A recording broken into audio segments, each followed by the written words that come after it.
Rankin Red Devils will face the Borden County Coyotes. I'm Pete Jackson, and in the booth with me is Miss Concho Valley, Dawn White, and then Paige Lopez. Boo Boo next door, the voice of the Red Devils, and along right beside me is Mr. Sammy White. Well, welcome. We're fixing to have the national anthem, and I think we worked out some kinks in our camera, and we have some new camera. We have some camera folks today that are really helping us out. We have Iris, and Iris is a student at the high school. Iris Ramirez, she's a junior. We have Carson Kinney, he's a junior, and Grady Jackson. We sure appreciate these people for helping us out tonight. Yeah, we couldn't bring you all this cool footage if it wasn't for those kids. And so we got about 11 minutes and 20 seconds till the game starts. We'll have the national anthem, then we'll go through the lineups of both squads and talk a little bit of football. Pete will give you a little bit of information about what's happening in Rankin over the next couple of weeks. Got a big district volleyball game tomorrow. Sir. There's a lot going on. And so we'll go through some of that immediately following the national anthem.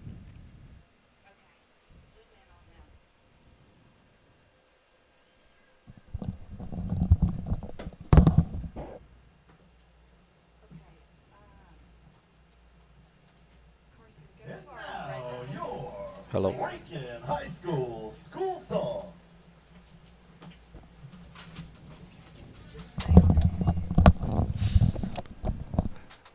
So now they're doing the school song for Rankin, and the Rankin band is playing right now.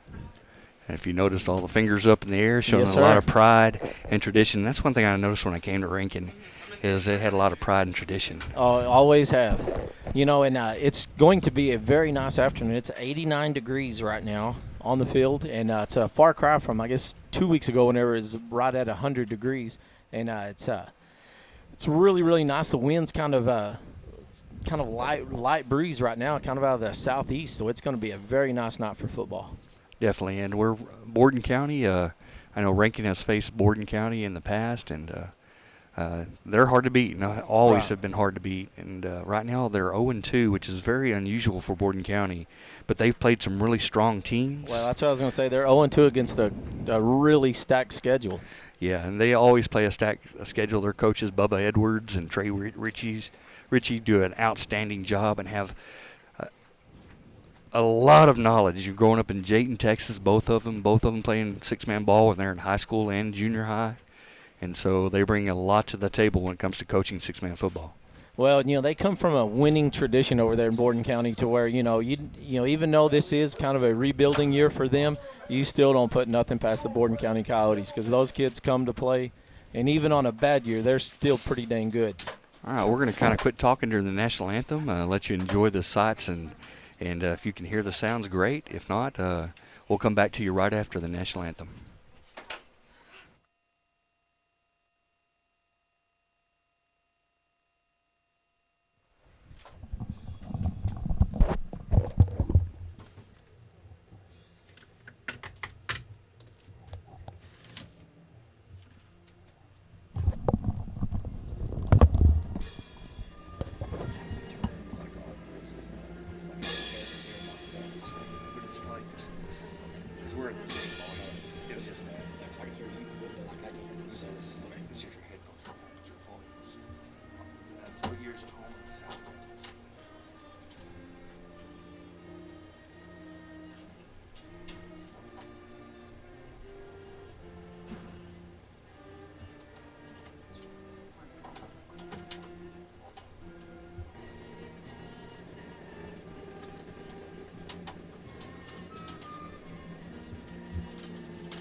All right, well, they might be small in numbers, but they're big in sound. That was your pride of Rankin, the Red Devil Band right there. All right, so at this time I'm going to go through the roster for the Borden County Coyotes. Number 1 is Rhett Kingston.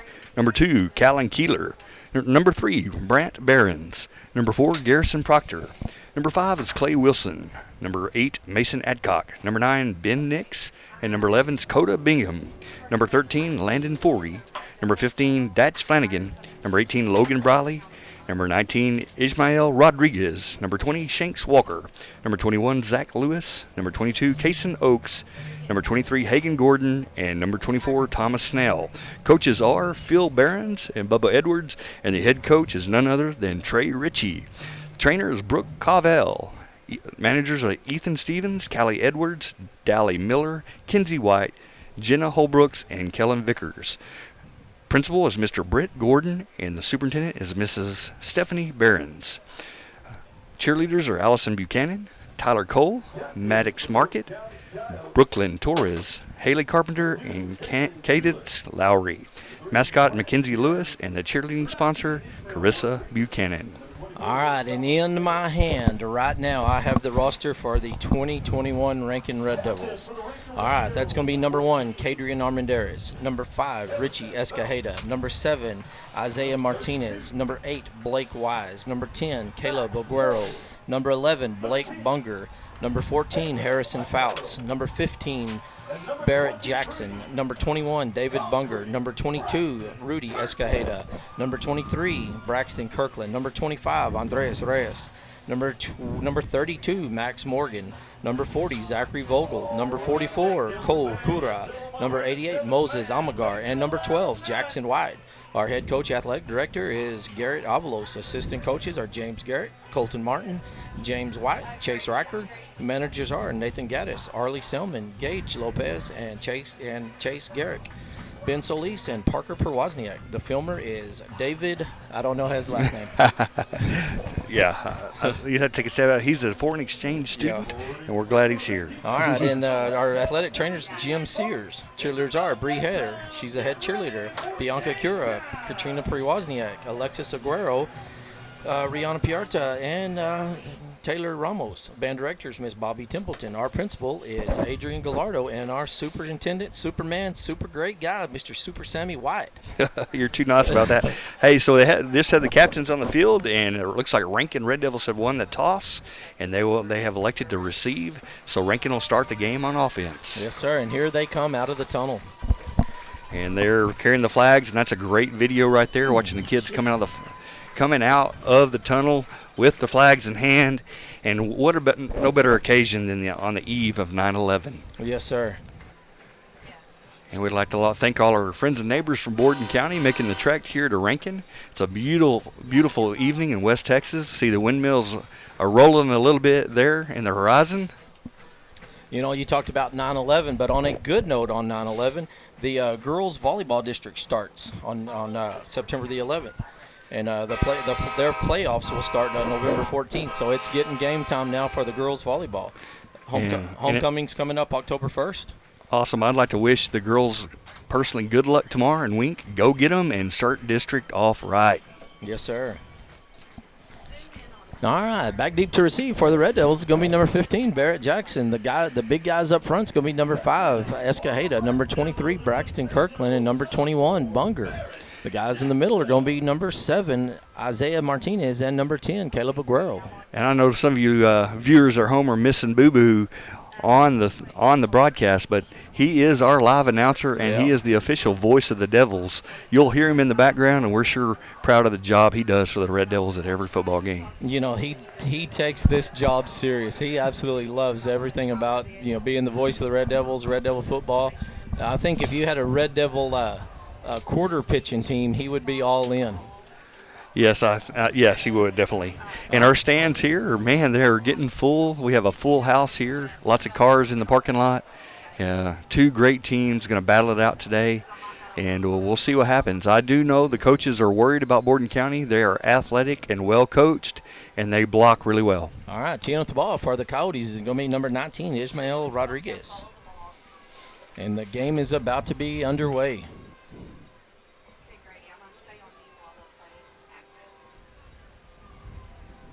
Oh, no, that's going to be a little fakery there, but it did not work. That's going to be a flag that'll back them up 5 yards. Yeah, they tried to fake it out with number 22, Kason Oakes. Yeah, a little miscommunication there on the kickoff, so I think that'll back them up. I think that's offsides. They did throw a flag. They're talking about it. And I think they'll move that ball 5 yards back, I think. And I think he's going out there to do so. Yeah. And so that'll move the receiving up to the 40-yard line, and they'll kick from the 35. Yeah, they're going to start out with just a little bit of a trickery play, but, kind of got a little bit miscommunication there. Yeah, our front line's got to be really ready here. I saw them onside kicking during warm-up, and they can kick the ball really well, where it slow bounces and bounces high. So that gives anybody a shot to get it. And Borden County has a good shot to try to get this ball, and they're going to try to do that now. All right, so they're going to try it again. So number 22 is going to kick it off, and it's going to be a little onside kick. And it's going to be nope. Yeah. And it looks like it's Borden going to County. be recovered by Borden County. Ishmael Rodriguez get the ball, and that's David Bunger bobbling that ball, not catching it, and it'll be Borden County's ball to start this game. And what a break for the Borden County to have a good kick like that. And then all it takes is one bobble, and then the Borden County Coyotes jumped on that ball. It'll be their ball, 9:56 on the clock, and they'll have first possession as they come to the line of scrimmage, 1st and 15 from the 39-yard line, Rankin side of the field. And that'll be number 11, Coda Bingham, quarterback. And they're going to throw it deep to number 3. He's open, and he catches the ball deep, and he gets it all the way down, and that's going to be a Coyote touchdown to start this game, a 39-yard touchdown strike from Bingham to number 3, Brant Behrens, number 12. 12 seconds came off the clock. Excuse me, that's number 3, Brant Behrens with that catch. Man, what a great play to start off. They had a pitch option there, so the tailback could either throw or run, and number 3, Behrens ended up being wide open, and Borden County strikes first and quick. All right, kicking the ball for the Borden County Coyotes is going to be number 19, Ishmael Rodriguez. And holding the ball is going to be number 2, Kalen Keeler. And the kick is up, and it's going to be just a little bit knocked down by number 8, I believe. I believe number 8, Blake Wise, got in on that. I think you're right. And we always talk about how important field goals are, Yes, especially sir. in close match games. And Coach Avalos was really concerned about this game. He watched the last 2 films, and there was a lot of opportunities that were kind of wasted in the last 2 games for Borden County, that they had opportunities to score, and it just didn't come together. But they sure started this game on fire, so the Red Devils better be ready. Yes, sir. With 12 seconds ticked off the clock, the score stands 0-6, the Coyotes of Borden County. And I hear we're having a color run. Yes, I have that information right in front of me. All right, that's going to be the night after homecoming. Let me see. Right here. All right, that's going to be the day after homecoming, October 2nd. It's going to be at the Dub Day Arena, and it's going to be a cross-country. It's going to be $20 adult for non-cross-country members and $15 for students for non-cross-country members and $12 for cross-country runners. Your kit includes a T-shirt, a pair of sunglasses, individual powder packet, and inspirational bracelet, one blaze color sticker, and temporary tattoos. It's going to be a 2-mile fun run starting at 9 a.m. There's one word in there that's a little bit problematic, and it's the word fun. Yeah. Look at Barrett Jackson's got the ball. And he is going to go all the way, ladies and gentlemen. Barrett will run that back for a Red Devil. Touchdown. Barrett Jackson just showed his speed right there. All the confidence in the world, had a big hole there and took it to the house. We talk about it a lot. That's probably one of the fastest, if not the fastest kids in school right now. Definitely. And last week he was a little skittish in that first half and then came alive in the second. And I think he sure gained some confidence, and he showed it right there. All he needed was just a little confidence. All right, teeing up the ball for the Red Devils is going to be number 8, Blake Wise. And attempting the extra point is going to be number 10, Caleb Aguero. The kick is up. And that one is good. That's cash money. So let's give away something from the bank. You can text me at 432-693-6000. All right, so Rankin strikes back really quickly. 8-6 and look at there, 9:36 still on the clock. And that tells me this could be a really high-scoring game. This game has just begun, and it's 8-6 Red Devils. All right, that's a quick fingers right there from Diana Pena. Diana, just go to the bank and see Brian and pick up your prize pack from the First State Bank of Rankin and Division of Texas Financial. While you're in there, you can borrow a little money. Brian's ready to wheel and deal at any time. All right, so congratulations, Miss Pena, and thank you, Brian Skehan, and the First State Bank of Rankin. We appreciate all your support and what you do. And Brian's also a board member and does a great job volunteering his time for the benefit of everybody at Rankin ISD. All right, back deep to receive for the Coyotes is going to be number 1, Rhett Kingston. And teeing up the ball for the Red Devils is number 44, Coltrane Kura. And they've got a big front line right there. I can't even tell all the numbers, but Coda Bingham. And number 3 is Brant. And it's going to be a little bobble kick to number 4. And he's got a little room going to the outside, but he's brought down by number 7, Isaiah Martinez. Yeah, good tackle there by Isaiah Martinez. I thought the kid was going to get outside, but number 7 said, nope, he's not having it. Yeah, and he was just number 7 away from a clean alley that way. Yeah, so that puts the ball, I guess it's sitting on about the 34, where it'll be 1st and 15. And Borden County in the first possession scored on the very first play after they were able to be successful on an onside kick. So let's see what they do, see if the Red Devil defense is ready for what they have. And number 11 is their quarterback, and that's Coda Bingham. Coda's going to look to pass immediately. Number 2's running for a deep route, and he's going to have to throw it. He throws it deep to number 2, and it's completed for a nice pass to Kalen Keeler, and that's going to be a Borden County first down, and we have a flag on the play. This could be face mask against Braxton Kirkland. Yeah, in the back. And let's see what the white hat says. Yeah, I think it is face mask, don't you, Pete? Yeah, Braxton dove in for him back there in the backfield. And well, personal foul, face mask against the defense, so that'll be on Braxton Kirkland.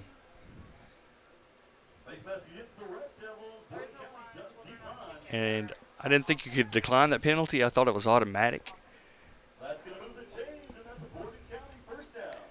And so they're discussing it. And I could be wrong, but I thought any personal foul was always added to the end of the play. Right.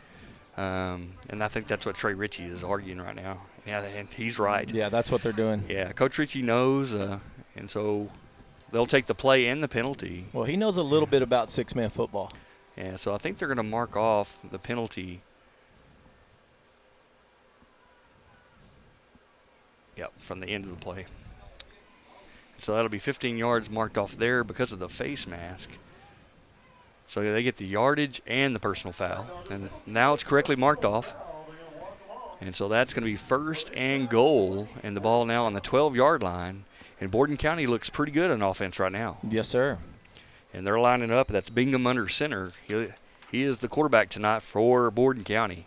And they're going to pitch it back to number 1, Kingston. Kingston's trying to get to the outside, and he's hit hard, knocked out of bounds by number 14, Harrison Valtz. Yeah, and he had a good look at that outside corner. Good thing Harrison is a really physical kid.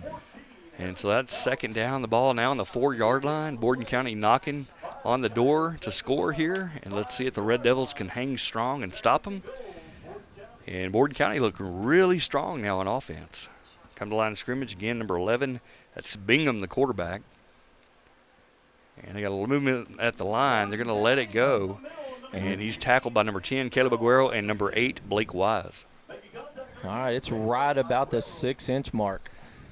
I was going to say 6-inch yard line, but I get lots of crap over saying Hey, that. I say that too, Pete, Yeah. so I'm right with you. All right, so on the 6-inch yard line, Yeah. Borden County comes to the line of scrimmage, and this is hard to stop in 6-man, and they're going to run it right to the middle to number 19, and that's Ishmael Rodriguez, and he's going to get in, and that's another Borden County touchdown. All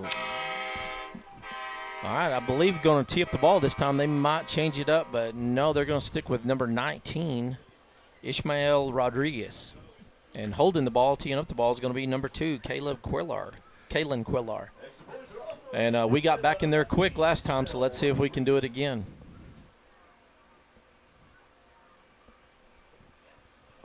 And it's not going to be any good. So with 8 minutes, 43 seconds left in the first quarter, 8-12, the Coyotes of Borden County. All right, so the defense is going to have to make some adjustments. Right now, Borden County is kind of having their way with the Rankin defense. So Colton Martin is our defensive coordinator, and right now I think he's strategizing to try to figure out a good game plan to slow this Borden County Coyote offense down. here in the remainder of the first quarter. It's 8:43 to play, and we already have a bunch of points on the board. Already 20 points scored in this ball game. Borden County 12, Rankin 8. And Borden County will be kicking off. And the very first kickoff of the game, they did a great onside kick and were able to recover it. Do you think they're going to do that again, Pete? I don't know. I think that taste of Barrett Jackson running it back might have them trying the onside kick the rest of the night. But Barrett's back deep to receive, number 15 for the Red Devils, and teeing up the ball is going to be number 19, Ishmael Rodriguez. But that doesn't mean anything. He might tee it up, but number 2, 22 or 2 could possibly kick it. They're trying to even trick us up yeah. here. And that's what's going to happen. Number 22, Kason Oaks, is going to try the little onside kick. And it's going to be another good onside kick by the Borden I think County they touched this ball before it crossed the 35. There's a flag. And so they were being aggressive, got a little bit overly aggressive, and touched that ball before it went 15 yards. It's a good call by the refs. It was close. I don't know if we can show a replay on that or not. No. Okay, and they're shaking their head that not. But we will be able to show some replays tonight, I think. But not on that one, though. So they're going to call it. And Trey Ritchie is definitely trying to argue his point, and he was able to win it last time. But the ball has to go 15 yards before the defense. And he won his case. And Mr. Avalos is calm and collected about it. And so it'll be but it is Rankin's ball. Oh, okay. Okay, so we were right. It just wasn't a penalty. So it will be Red Devil ball, but the kicking team cannot touch the ball until it goes 15 yards, and that's what happened there. It touched it around 14 yards. Well, that's 2 of them that they've got on us. So I think our special teams really needs to start watching that onside kick. And, against Sterling City, yes, it really cost us in that Sterling City playoff game. Yes, sir. Well, yeah. This game is in 3 phases, and if you don't do well in special teams, it's just as important as offensive defense. Right. And Borden County kind of proving that today to the Red Devils. All right, here we go. 1st and 15. Ball is sitting on the 36-yard line, Rankin side of the field with 8:43 to play in the first quarter. That's Blake Wise under center. Braxton Kirkland is your tailback. They're going to pick it to Kirkland. He's got a man wide open, and see if he hits him. He throws it deep to Caleb Aguero, and he just misses him. Great effort, good-looking play. The ball just wasn't quite there. I kind of – I don't know. From this angle, he kind of looked like he might have been pushed a little bit, but, it's a clean ball. But that was a really good rocket by number 23, Braxton Kirkland. So we saw a lot of potential there. Caleb Aguero showing that he has some speed. He was able to get behind the defenders, and that was a chance for a Rankin touchdown, but just didn't connect. All right, coming down, 2nd down 15. Blake Wise under center pitches back to Kirkland. Kirkland's going to run right at the middle following his blockers. And that's a great block there by number 14, Harrison Fouts. And there's flags. Flag on the play. And let's see what it is. It's usually a hold on the offense, but we'll see. It was a little bit late flag.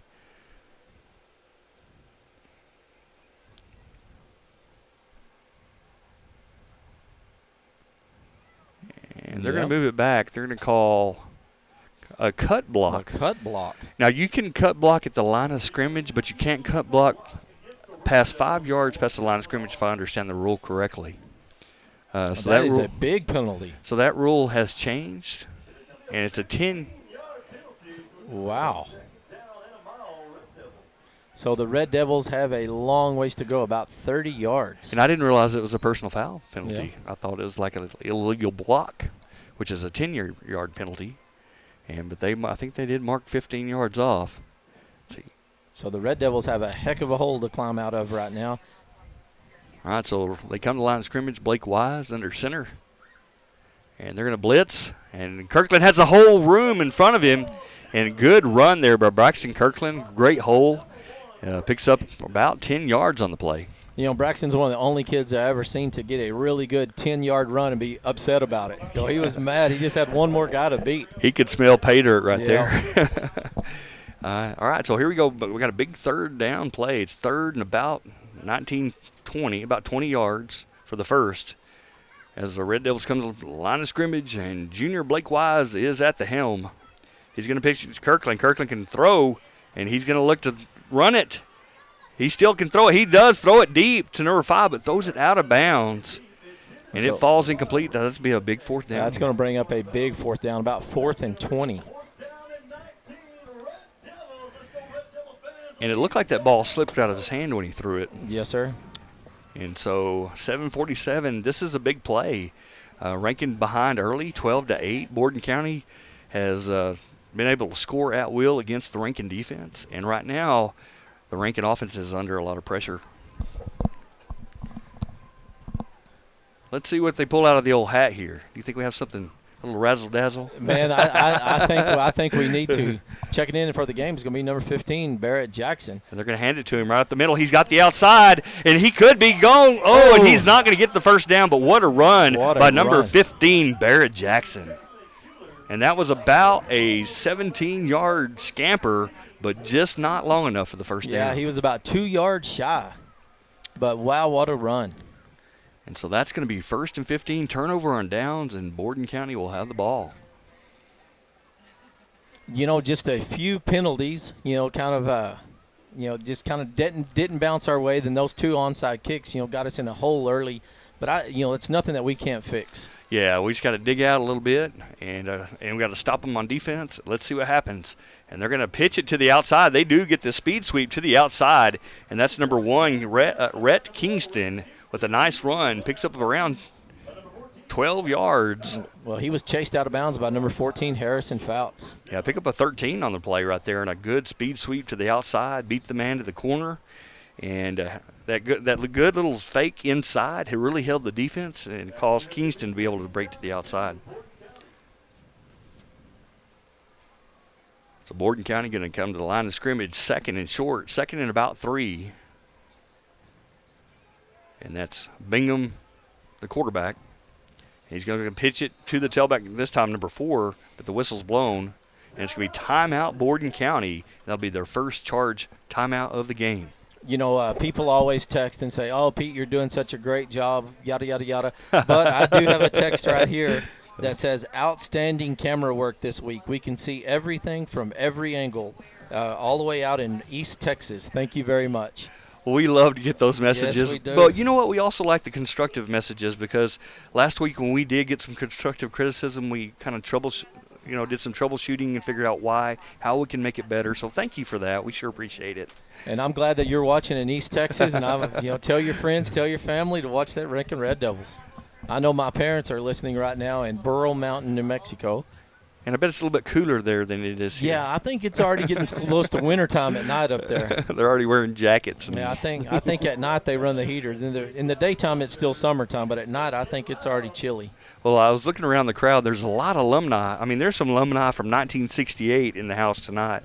So definitely a crowd here. And Randy Braden come up here and visited with Bart Collins, and they talked some football from the past. And it's good to see alumni, even recent alumni. So, all right, so here we go. Second down and about 3. They're going to hand it up the middle. Number 19's breaking away. He gets to the outside, and he's knocked out of bounds finally about the 15-yard line. And knocking him out of bounds is Caleb Aguero. And on that nice run is number 19, Ishmael Rodriguez. Yeah, that Ishmael is a heck of a runner. You can see those big, powerful legs, and, man, he had them trucking. And that's a Borden County first down, and Rankin has yet to stop Borden County. And they're just having their way with the defense here. 1st and 15, ball on about the 17-yard line, I think. All right, we're going back at it again. And Barons has the ball, and it's going to be blown dead. That's going to be a legal motion or offsides. Legal motion on the offense. And I think that's about the first mistake Borden County's made this evening, and that'll be a 5-yard penalty, and they'll replay first down. You were talking about the alumni coming back. I made the comment to a friend of mine the other day that every Friday night's almost a homecoming in Rankin. There's people that, that will drive down to watch a Red Devil game even though they've moved off. And, you look right now, it's a beautiful Friday afternoon, and the stands are getting packed. And you look down toward the concession stand, there's a long line. There's a big group of people on the tables and by the fence over there. So there's a lot of people here tonight. All right, so 1st and 20. As the quarterback under center, he's going to pitch it to the tailback, number 1, Kingston. He gets to the outside, but he's knocked out of bounds by number 7, and that is Ishmael Martinez. Yeah. Isaiah Martinez. Isaiah Martinez, and he has been a kind of a surprise for the Red Devils. He didn't play hardly at all last year, and he's really made a hand on this Rankin defense. That's like a lot of these kids, they lived in the shadow of like the Ben Rioses and everything, and now they get a chance to shine, and they're really coming out. All right, so second down and about 13 as they come to the line of scrimmage. Jaybird set. They're going to do a little option reverse here, and doesn't fool them much, and they're knocked out of bounds about the 5-yard line. Nice play by Caleb Aguero and number 23, Braxton Kirkland, knocking him out of bounds. Almost knocked him all the way to the concession stand. And that's Brant Barons on the run. Little razzle-dazzle there. Yeah. And so it'll be third down and about 5 yards for Borden County. So this could be a big defensive plays right here for Rankin. Well, I've noticed they haven't thrown the ball any yet. I don't know if they just seen game film over Caleb or what, but they've kept it on the ground the whole time. All right, so they're talking it over. Third down, 7 minutes, 13 seconds on the clock as they come to the line of scrimmage. That's number 11, Bingham. And I think they're going to have movement or a timeout. And it's going to be a timeout, Borden County, and that'll be their second charged timeout. And there's still 7 minutes to play in the first quarter. Yeah. That could it could be crucial here in about another 15, 20 minutes. At the end of the first half anyway. Hey, while we're just visiting, I'll give you a few things to look forward to. September 11th, which is tomorrow, will be volleyball district starts at Wink. September 14th is volleyball versus Midland TLCA. September 15th is high school and junior high cross country at Mertzen. And September 16th is junior high football at Wellman. And September 17th is varsity football versus Lakey, and that's going to be here at Rankin. So there's a lot going on this week. So put some gas in the old Suburban and let's do some traveling. I'd like to give a little love to a person that is really dependable, volunteers their time, is a Red Devil at heart, and that's Steve McSpadden. Oh, yeah. He's Mr. Dependable on the clock, and if we have a game and we don't ask him to do the clock, his feelings are going to be hurt. But I sure appreciate Steve McSpadden and everything he does for the Red Devils, and you couldn't ask for a bigger fan. Yes, sir. As they I was going to go through another thing, but looks like they're starting right now. Okay, so it's third down and about 5. Big down here for the Coyotes. Number 11 is the quarterback, and that's Bingham under center. And he's going to pitch it to number 1 to try to get outside, Rhett Kingston. And he has a little bit of defense in front of him, and he is knocked down by the ankles by number 21, David Bunger. And that's going to looks like it's going to be a first down, or it's going to be close. Yeah, it looks like it's going to be right at it. Oh, they're going to mark. Oh, it's a first down. He's marking it. White Hat's marking it first down. Oh, my goodness. Oh, big play right there. So first and goal from the 2-yard line, or the 1-yard line. Red Devils almost made a stop right there, but Borden County got it to the 1. And in 6-man, it's hard to stop. Yeah. They have 4 plays from the 1-yard line. And that is number 11, Bingham under center. Let's see what Borden County does. Oh, and they're going to call us offsides. Maybe one of them moved. It looks like a legal motion. That's a big penalty. That'll back them up 5 yards. And that'll put them on the 6-yard line where it'll be first down from the 6. Yeah, from where I was looking, it looked like we jumped, but I didn't know. I couldn't see from over there if one of them moved. I think one of the backs in the backfield moved. Yes, sir. All right, 6 minutes, 36 seconds left in the first quarter. 8-12, Coyotes. By Borden County scores, this will be the first time that Rankin's been 2 possessions down in a ball game this year. So let's see if they can stop them. First down and goal from the 6. And they're going to pitch it to the outside to Kingston, and he could throw it or run it. Oh, he's sacked there in the back by number 21, David Bunger. David Bunger bringing the hammer, making a great defensive effort there. Number 1, Kingston looking to throw. He had the option to run or throw, but David Bunger wasn't having any of it. Man, maybe that's what we need, just a little momentum shift right there. Because, they were at the half-a-yard line, and now they're backed up all the way, to about 11. Yep. And so now they're a second down and 11 to go for the touchdown. And like you said, it was on the 1-yard line. All right, 5:44 to play here in the first quarter as Borden County comes to the line of scrimmage. They're deep in Rankin's territory. They're going to go to a spread formation, and they're going to pitch it back to number 4, and that's Proctor, and he is shut down immediately by, again, David Bunger, number 21. I'm glad David decided to show up. Just now he's playing some football. I think he got a little mad. He looks a little mad out there. So David Bunger been a great addition to this defense. Awesome. And he's strong and fast. and made 2 back-to-back plays here. And now it's 3rd and goal from about the 9-yard line for the Coyotes.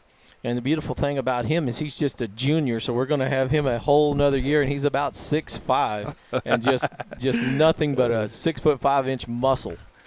All right, so Borden County coming to the line of scrimmage, 3rd and 9. They're going to come in a spread formation, twins right, and deep in the back is going to be Ishmael Rodriguez. He can throw or run. He's going to look to throw. He's got a man in the end zone, and he hits him. Oh. Blake Wise tried to make the defensive play, but I think that's number 8. Hard to read their numbers. Yeah. Number 8, and that is Mason Adcock for the touchdown for Borden County. Well, that guy was basically almost all by himself, and Blake seen him over there all by himself, knitting a sweater in the end zone, and he ran over there, just couldn't quite get there in time. But kicking the ball is going to be number 19, Ishmael Rodriguez, and that one is going to be good. So with 4 minutes, 42 seconds left in the first quarter, 8-20. The Coyotes of Borden County are leading here in Rankin tonight. All right, so a little shell shock here. 20-8. Rankin's behind early, and a lot of people wouldn't have guessed this. No. And you can never count out Borden County, ever. They have great coaching, and they have great athletes that play JV football, junior high football, so they're well seasoned by the time they're varsity starters. And they've had a couple of hiccups, but it doesn't mean that they're a bad team. And Rankin's got to get on the ball. We look a little flat tonight. Yeah, we really do. And I'm just kind of waiting for something to happen to kind of change the momentum, because, we really have the ability to do a lot better than we've been. We've had some kind of calls that didn't go our way. We've made some really, stupid little mistakes, but, we can be fixed. But then those 2 big onside kicks, that's something else that we've got to be watching, and we're going to look and see what happens right now. But back deep to receive for the Red Devils is going to be number 15, Barrett Jackson. Teeing with the ball is going to be number 19, but if you know by now, number 19 or number 22 could kick. 22 is usually their onside kicker, and 19 is their deep man, so we'll see what happens. And it looks like they're going to try the little onside kick again. And it didn't fool anybody this time. Caleb Aguero got it and shot out of a cannon. Played really well. The 2 front guys blocked, and Caleb went and got in the ball. He didn't sit back on his heels. Nicely done by Rankin, and that's something they can learn and watch that film and say, hey, we're going to do it like this every time. Oh, that's textbook right there. So the Red Devils are going to have really good field position going back the other way. And that's coaching. The coaches discussed that. Yes, you know what they did, and they said, okay, this is what we're going to do, and they did it to perfection right there. 1st and 15, Rankin has the ball on about the 34-yard line. And they're going to hand it off to Braxton Kirkland. He has Hall up the middle. And he's going to break to the outside. Only one man to beat, and that's number 3 that makes a touchdown-saving tackle, and that is Brant Behrens. Otherwise, Braxton Kirkland's in the end zone. Yeah, and, I wouldn't say tackle. I just think 2 buses collided right there and just pushed him out of bounds. Because, man, you could almost feel that impact from here. Yeah, I kind of felt my feet rumble a little bit when they hit the ground. But that'll be 1st and goal from the 5-yard line for Rankin as they come to line of scrimmage, and that's Blake Wise under center. And they're going to give it to the sophomore, Barrett Jackson, to the outside, and he is going to get his 2nd touchdown of the day, and that's going to be a Rankin Red Devil touchdown. All right, man, I like to see that. So that's 2 tonight for number 15, Barrett Jackson. And the more he scores, the more confidence he builds, and watch out. If he gets a lot of confidence, he's going to be dangerous. Yes, sir. All right, kicking the ball for the Red Devils is going to be number 10, Caleb Aguero. Holding the ball is number 8, Blake Wise. All right, so let's get your fast fingers out. Let's give away some more prizes, courtesy of First State Bank of Rankin. Let's see what happens here. Kick is up. And, man, that was not pretty, but it was good. All right, let's give away something else from the First State Bank of Rankin. Yeah, I worried when he kicked it, kind of went off the side of his foot, but it definitely went through the uprights. But like you said, it was not pretty. It was not pretty, but, hey, it's good. It still counts. So with 4 minutes, 5 seconds left in the first quarter, 16-20, your Red Devils. Now, Rankin looked really good offensively. They just got to get the defensive part figured out, because I think Rankin can score in Borden County. And Trey Ritchie over there, Bubba Edwards doing a really good job mixing it up offensively. And they're giving them some run pass options and giving the defense some fits. But it looked like our last series, Rankin figured it out a little bit better, and they're getting a little bit stronger in defense, and we'll see what happens. One thing to note is that Borden County has already used 2 timeouts, and that early in the first quarter, and they only have one more to burn in this half, and let's see if that could be a factor in this first half. All right, and the winner for this field goal is going to be Shelby Brown. Shelby Brown, you can either get your mom to bring your prize home, or you can go to the First State Bank of Rankin right here in beautiful downtown Rankin and pick it up from Brian. Shelby Brown. Shelby Brown. Congratulations. And concession stands here, or if you're in town, we do not charge admission. Come out and get something from the concession stand. Enjoy the game. All right, 10 with the ball for the Red Devils is going to be number 10, Caleb Aguero. And back deep to receive is going to be number 3, Kingston. I believe that's who it is. No, it's going to be number 1, Kingston. All right, and Caleb's going to try his little move at the onside kick, and it's going to bounce. Look like perfectly, and it looks like Braxton Kirkland has got it. He can't advance it, so it'll be dead. I think it'll be dead where he caught it. And so on a kickoff, if you catch it in the air, you can't advance it. It'll be Rankin's ball, but it'll be from where he fielded the ball. And so it'll be 1st and 15 Rankin after that excellent play by Braxton Kirkland. That is, and Neil, that we were talking about a game changer, something to change the tide, and I believe that was it right there. Yeah, great kick by Caleb Aguero right there. Great bounce, and then Braxton timed it just right. All right, so 4:03, Rankin gets a little momentum here as they come to the line of scrimmage. 1st and 15. Blake Wise under center. A little bit more energy in the stadium. Blake Wise is going to drop back to pass. It's Caleb Aguero wide open. He catches it on the 13-yard line, and he runs all the way in for a Rankin Red Devil touchdown. Just like that, the world changed. Blake Wise to Caleb Aguero, and Caleb Aguero was wide open. What a great play call by Coach Avalos there. We talk about it all the time, but this just goes to show you how fast something can change in six-man football. All right, kicking the ball again for the Red Devils is going to be number 10, Caleb Aguero. Kick is up, and that one was a good kick right there. All right, so let's give something else away. I hope Brian's got lots of prizes down there. And, Pete, I don't know if you saw it, but the ball went over the field house. I did. I thought they were going to have to go to Big Lake to get that one. All right, so with 3 minutes, 55 seconds left in the first quarter, 24-20, your Red Devils are on top. All right, real quick, while you're waiting for somebody to call in or text in for a winner, I'd like to recognize our cheerleaders. Bree Hare, head cheerleader, Bianca Kira, Katrina Priwozniak, Alexa Aguero, Rihanna Peralta, and Taylor Ramos. Thank you, ladies, for all you do for the Rankin Red Devils. All right, and I don't have everybody in the world's name in my phone, so whenever you text, you put your name beside it, because every now and then I do have them. I've got quite a few, but some I don't. I thought you knew everybody, Pete. I know everybody, but I don't have everybody's phone number. All right, and Shelby Brown, that was you that won last time. She said her stream messed up for a minute, but she's got it going again, and but it was Shelby Brown, the winner of the last one, and we're still waiting on somebody right now. So we had two winners, Pena and Shelby Brown. Right, and now waiting on a third. We're waiting on a third, and I think we got it right now. Sonia Polito, class of 1994. And it's going to be another little onside kick, and that one's going to be bounced all the way down to about the 10-yard line. He's going to run out of bounds whenever he's seen number 5, Richie Escajeda, running at him. And also Braxton Kirkland was going after that ball like a missile. And he didn't want any part of that. And you know what? That ball was live. And so Braxton Kirkland almost had a chance to get his hands on the ball a second time on the kickoff. And another great kick by Caleb Aguero. All right, Sonia, you're going to have to leave Fort Worth and come to Rankin to pick up your prize. All right, Sonia Polito, Shelby Brown, and Diana Pena all won prizes so far, and just in the first quarter.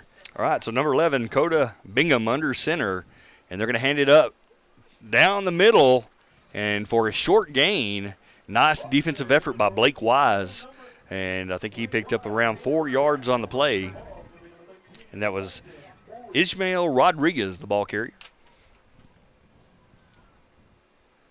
And so it'll be about 2nd and 15 with 3:32 remaining in this first quarter. Rankin 24, Borden County 20.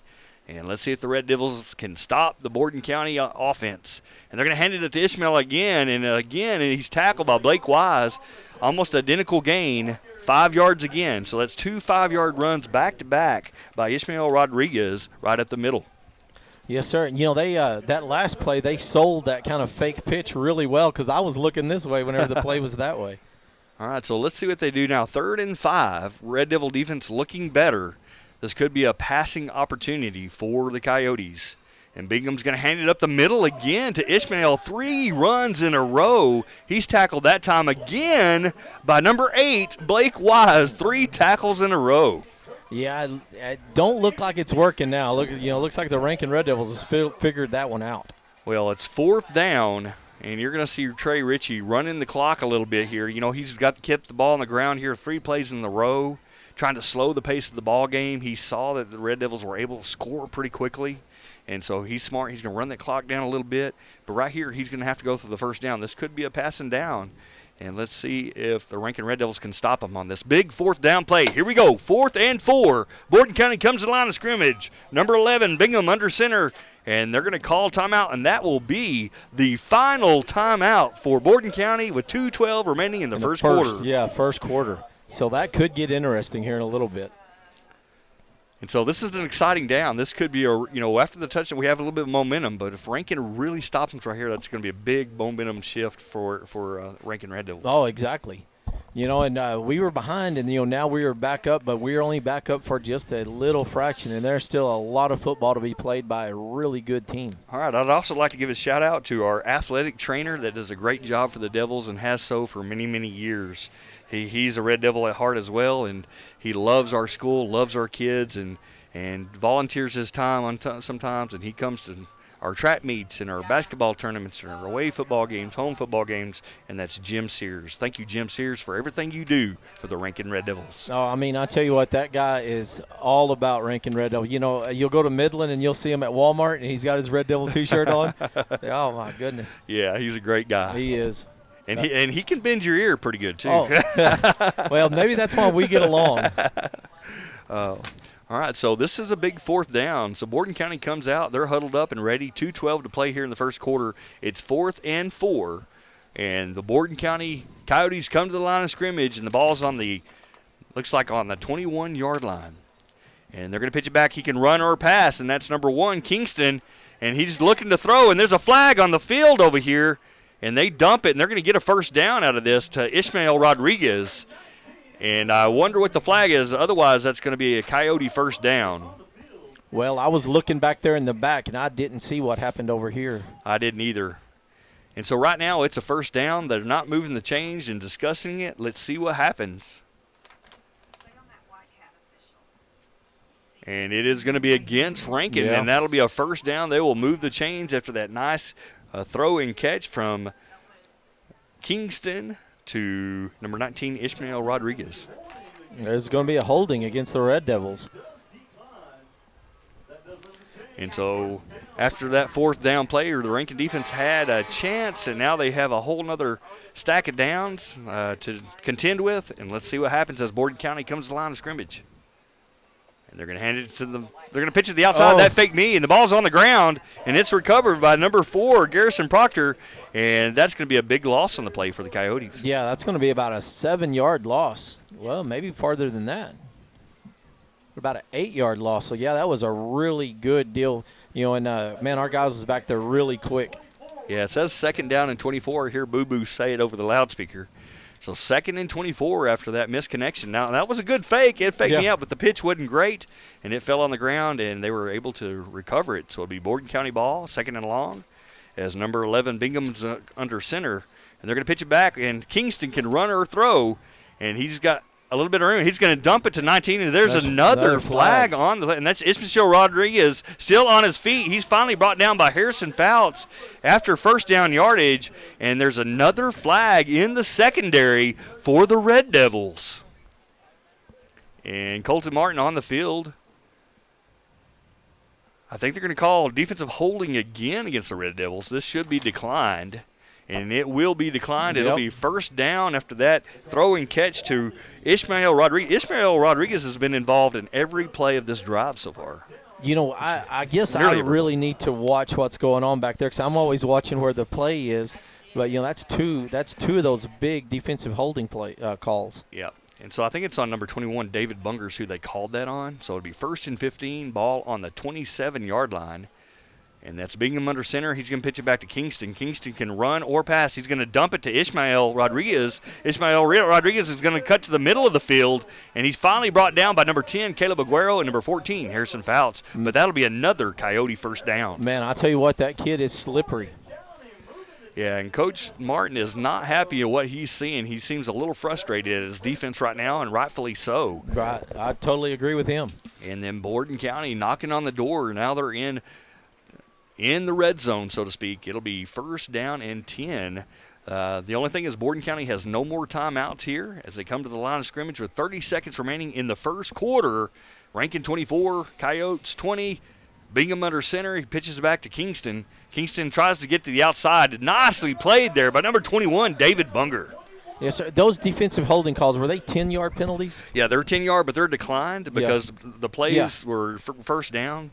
But there would be a 10-yard penalty and automatic first down. So those penalties are huge even if they don't make it. Those defensive holding is an automatic first down. So that'll be second down and from the 10. And Rankin call timeout here. Well, it's the end of the quarter. Oh, it's in the quarter. Yes, sir. So, I wasn't even paying attention, Pete. With one quarter played, we're putting a fresh 10 minutes on the field on the clock. Your Red Devils 24, the visiting Coyotes from Borden County 20. So it's still a 4-point game, and those extra points in the beginning, they show to be crucial right now. All right, I'd like to highlight our high school principal, Mr. Adrian Gallardo. This guy works hard as anybody I know, from one-act play to debate to being a great leader on his campus at the high school. Rankin is blessed to have such a great principal. Adrian Gallardo is definitely, his heart is in it. He's a true Red Devil alumni, graduated from Rankin, and we're sure proud of the job he does at Rankin High School every day. Yes, sir. I think he's class of 96. So, he was in school the same time I was. And, it's now whenever I always bring up Adrian's name, I say state champion. One-act play director. Yeah. Oh, man, I tell you what, that was you were there with me, but that was such a fun ride last year, watching those kids go all the way up to winning the state championship in one-act play. Those are things that dreams are made of. Oh, man. They truly are like a movie moment. And last year, Rankin had several of those with their one-act play. And Boys Next Door, and directed by Tim Haynes and Adrian Gallardo and Lydia Gallardo, did an excellent job and well-deserved. They've been going to regional and being alternate regional for years in a row, and just being so close to state and to winning it last year, super sweet for Mr. Gallardo, Mrs. Gallardo, and Tim Haynes and the whole cast. Yes, sir. Well, I'm excited. I still know we're ways away from the next year's one-act play, but I'm excited to watch it again. I'm ready for another fun ride. I have a prediction. The Rankin one-act play is going to go to state again. I hope so. Write it down, Pete. Yep, Write it down. I hope so. All right, so here we are, second down and goal, and the ball spotted on the 10-yard line for the Coyotes. And they're going to pitch it back to Kingston. He can throw it, and he's going to look to throw it backside. Nobody is open, but he's going to throw it to the end zone. Falls incomplete. Smartly done by number 1, Kingston. Everybody was just covered there. Good defense by the Red Devils. Yeah, that was a really good defense by the Red Devils. And, number 10, Caleb Aguero, he started ball hawking, and he was coming in for an interception, but he knew that he could tell he threw it away. Yeah, Kingston was looking to the backside to throw it to the backside, but didn't fool the Rankin defense. So now we have a big third down here, third and goal from the 10-yard line. See what the Coyotes can do with 9:53 to play. And again, the Coyotes, I don't think have any more timeouts in this ball in the first half. And so let's see if that plays a part in this second quarter. They come to the line of scrimmage. It'll be spread formation, and that's Ishmael Rodriguez, the spread back. And they're going to pitch it back to Rodriguez. He can run or throw. And he's looking downfield. Lots of pressure from Harrison Fouts. Harrison Fouts. He throws it out of bounds, so it'll be incomplete pass. That will stop the clock and avoid the sack, avoid the loss of yardage. So smartly done. Yeah, that was a really smart offensive play, I guess, by number 19, Ishmael Rodriguez. So now we have a big fourth down. Huge fourth and down. Boo Boo would say, get off your lazy chair, get up, and put your hands together. Let's hear it at home. This is a big down. It's fourth down from the 10-yard line. Fourth and goal. The Coyotes have the ball. Rankin is looking to stop to get a momentum switch here in the third quarter, and it's a 24-20 ball game. Yes, sir. A big stop here would be great. All right, so Borden County comes to the line of scrimmage. Rankin Devil defense is ready. And they're going to pitch it back to Kingston. He can run or throw. Number 14, Harrison Falson puts the pressure, and that's going to be a turnover on downs, and that's going to be a Red Devil first down. Oh, man, Harrison Fouts was all over that. And he caused that play to be disrupted by his sheer want-to and speed coming in. Yes, sir. Now, that was just athleticism by number 14, Harrison Fouts, because he actually had 2 men covered. He was trying to cover the spread back and that eligible receiver. And right in front of me is the whole Clan crew. They're taking up like a whole section down here from Tamara to Chad to Kalen Fouts. There's quite a few Fouts down there. Yeah, they are. And you could tell they're super proud of Harrison right there, and they should be. So Rankin has the ball. They're going to pitch it back to Kirkland. He can run and throw. He's going to throw it deep, looking for number 21. Man, he had Caleb Aguero over here all by himself. He could have took his pick right there. So that will be an incomplete pass, but it tells the coaches that they could probably run that again, and they have multiple options. Man, I'm saying run it again. I'm with you, Pete. Yeah. And why are you not an offensive coordinator? I just don't know. I mean, I am really good from this far away. All right, so here we go. It is 2nd down and 15 for the Red Devils after that 4th down stop. And Wise under center hands it to Kirkland. Ball's on the ground. It's a fumble. And not a good exchange from Blake Wise to Kirkland.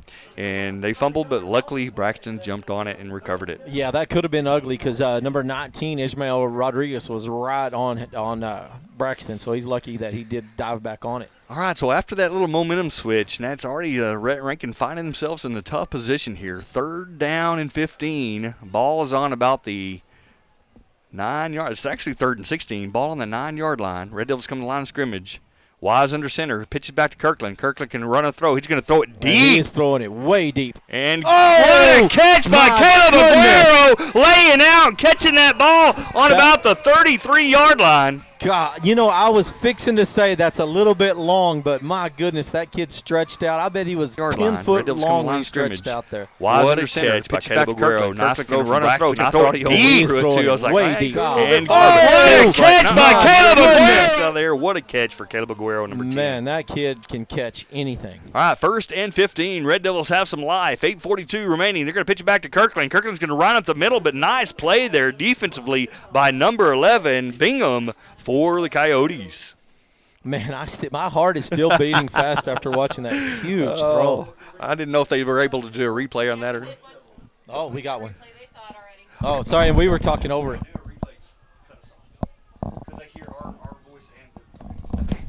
All right, we're back at it again. All right, they're going to hand it up to the middle. That's David Bunker to the outside, and he knocked down, and that's going to be a Rankin Red Devil first down. All right, move those chains, boys. Nice run there by David Bunger. And I hear Boo Boo saying it there. He's a little late. Me and you beat him to it. The ball's on the 17-yard line. It'll be 1st and 15 Red Devils. And Red Devils look like they're more awake now than what they were before. Yeah, I mean, it definitely feels like maybe a momentum shift just happened after that huge pass by number 10, Caleb Aguero. And David Bunker comes out, and we have a new center, Rudy Escajeda. And he's able to get that exchange. Pitch it back to Jackson. Jackson's hit in the backfield for a loss. Number 1 making a good different effort. That's Kingston. Yeah, that kid just got back there so quick. Plugged the hole, and Barrett didn't have anywhere to go. So 7 minutes, 25 seconds left in the first half of this game, 24-20. Yeah, let's talk about replays real quick. We were able to do replays last week, and then we got the feedback that they could hear our initial talking, and then also we were talking over it. So when we do replays, we're going to try to be quiet and see if that works better for the viewers at home. And Blake Wise is back to pass. He's going to hit number 5. That's Richie Escajeda. He avoids one tackler, but then finally brought to the ground by number 11, Bingham, but not after a great play by number 5, Richie Escajeda. Nah, that's going to bring it up. Oh, that's... And it's 3rd down, so they're going to set that ball on about the 14-yard line. It'll be 3rd down for the Red Devils as they come to the line of scrimmage. Blake Wise, a junior, under center, and he's looking to pass. He hands it on a draw play to Barrett Jackson, but he's snuffed out by number 19, Ishmael Gonzalez. Or Rodriguez, excuse me. All right, and that's going to be about a 6-yard loss for the Red Devils, so it's going to bring up about 4th and about, 16? Yeah, big play here for the Red Devils. 4th and 16. Let's 17. See, they're going to have to get, close to the touchdown, if not a touchdown here, to And let's see what they do is Wise under center, and they're going to pitch it back. So Braxton Kirkland can run it here or throw it. He's going to throw it to the end zone as he's knocked out of bounds. And that's going to be a turnover on downs. Nicely done by the Coyote defense. And Braxton Kirkland just had nowhere to throw that ball. You know, I don't know what to say because we had a lot of things go our way that series and just could not make it happen. Yeah. So let's get our defense back out there and try to do it again. Now, this is a coaching moment right here. When it's 4th down, the coaches are going to tell Kirkland in the future, take a risk right there. Yeah. Because it gets intercepted, it's okay because it's 4th down. It's as good as a punt. So what he's going to tell him is to throw it in the end zone, make that chance, take that risk, and see what happens. All right, they're going to hand it to Ishmael up the middle, and he's going nowhere.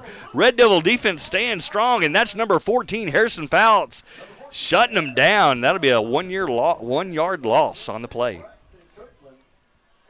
Yeah, because, in 6-man, like you said, that Hail Mary to the end zone, that's basically as good as a punt. Yeah, and if they intercept it, it's no harm, no foul because it'd be a turnover on downs anyway, so it's a good chance to take a risk in the end zone. Here we go, 2nd down and 16. Borden County has the ball. They're going to pitch it back to Kingston. Kingston looking to go up the middle. He's hit by number 21, and that's David Bunger stopping him, but the whistle, I didn't know if the whistle blown or not, but that's going to be about a 2-yard gain maybe. Oh, they're going to give him about 4 yards wow, right that's there. a nice placement. Yeah, really nice spot there. And so it'll be 3rd down and about 13 for the Coyotes with 5 minutes and 6 seconds and ticking on the clock here in the 2nd quarter. Borden County has no more timeouts here in the first half.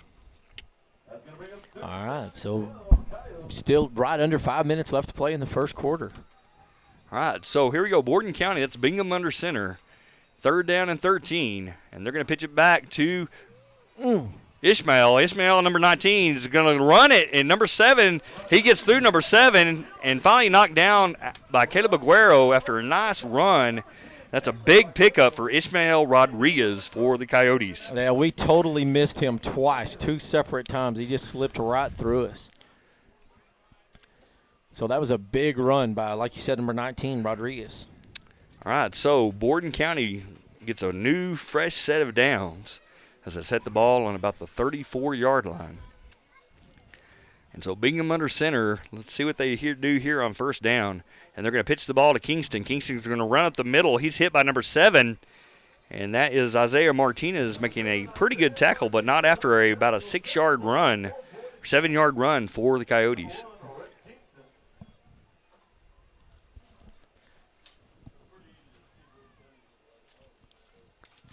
All right, so 2nd down and about, I'm going to call it 9. It's 3:53 and ticking. Borden County comes to the line of scrimmage, doing really well on this drive. Bingham under center. Bingham pitches back to Kingston. He's going to look to throw it, and it's just out of the reach of number 2, intended for Keeler, but falls incomplete. And he's covered very well by number 10, Caleb Aguero. Yeah, and I thought Caleb might have a chance to make a play on that ball, but it's thrown a little bit long. And so that'll bring up 3rd down and 9. Well, this could start to change our way again. I just keep saying that. It could. Our defense seems a little spotty at times. Mm-hmm. And let's see if they can hang strong here, 3rd and 9, as the Coyotes come to the line of scrimmage. Bingham under center. Bingham takes the ball, pitches it back to Ramirez. Ishmael throws it, had him open. I caught my breath because I thought that was going to be a touchdown, but he falls incomplete. But number 19 just overthrew him. Ishmael Rodriguez back there as the spread back, overshot number 1, Kingston. Otherwise, that would have been a touchdown for the Coyotes. So that brings up a big 4th down right here with 3 minutes, 32 seconds left in the first half. All right, so Boo Boo would say this: get out of your lazy chair, get up and make some noise at home. I don't care if you're in your pajamas or in your back porch. Here we go, 4th down and 9. Coyotes have the ball. Bingham pitches it back to number 19, Ishmael. He can run or throw. He's going to dump it, and it's completed to number 8, and he's going to be tackled short right at the 1st down marker. But we have another flag. This is another penalty against the Red Devils. Yeah, and it's going to be defensive holding again. And this is the 3rd defensive holding call against the Red Devils in this game. The penalties have been super lopsided against the Red Devils. Oh, man. And it's mainly just one penalty, defensive holding. And so they're going to decline that and take the ball was a first down. It was right at the first down marker. And that was Mason Adcock, the person that caught that ball, made the first down for the Coyotes. And so it'll be 1st and 15. Ball rests on about the 16-yard line. With 3:14 and ticking, it's a 24-20 ball game, and the Coyotes are marching down the field. With a fresh set of downs. Jay Bird set. Bingham under center. They're going to look to pass. Bingham can throw it, and he's going to try to throw it deep. Misses he overshoots his target, and that'll be incomplete, and I'll bring up 2nd down. Yes, sir. Yeah, he had number 8. Let's see. Let me get my. He had Mason Adcock out there and just threw it just a little bit low. All right, so 2nd down and 15. And the Coyotes have no more timeouts here in the first half. They've already expended 3. 2:58 on the clock as the Coyotes come to the line of scrimmage. All right, this has turned out to be a heck of a football game, 4-point game. Bingham under center. He's going to pitch it back to Rodriguez. Rodriguez is going to go to the right side. He can throw it. Now he's past the line of scrimmage, and he's going to run it all the way in for a touchdown. Really soft defensive effort there by the Red Devils. I'm not being too critical, but somebody's got to come up there and make a tackle. No, that was soft as Dairy Queen ice cream right there.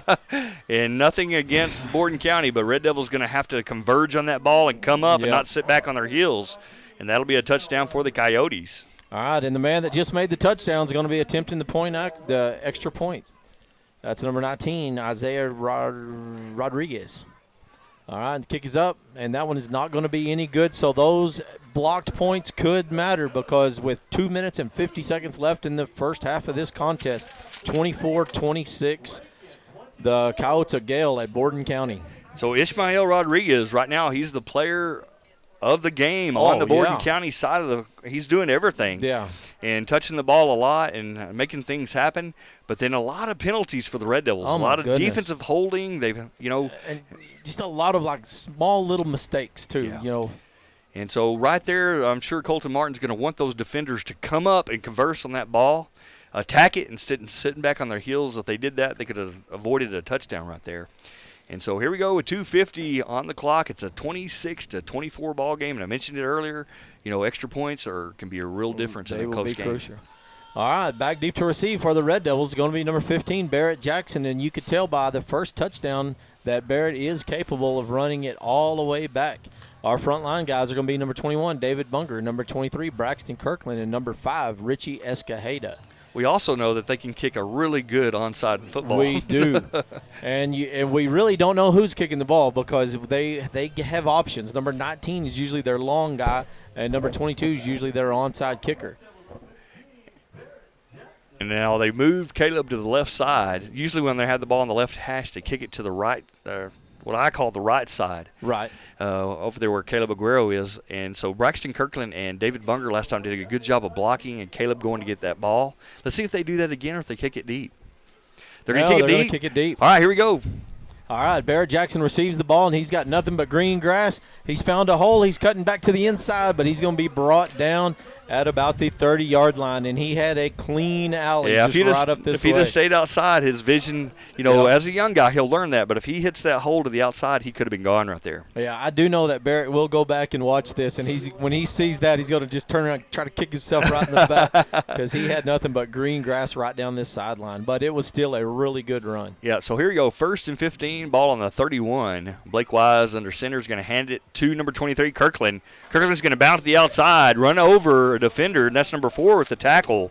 And that is Garrison Proctor for the Coyotes, but not after a big gain of I'm going to call it about 11 yards on that play for Braxton Kirkland. That number 4, Garrison Proctor's a little bitty toot, but he came sliding in there like a Scud missile. All right, so 2:20 and ticking as the Red Devils come to the line of scrimmage, 2nd down and 4.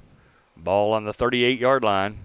39-yard line, pitch back to Kirkland. He's got to hold the middle. He's going to bring it to the outside. He only got one man to beat, and he is finally brought down by Kingston there, but not after a Red Devil first down. All right, so that's going to bring us right about the 2-minute mark and be right at the 1st and goal.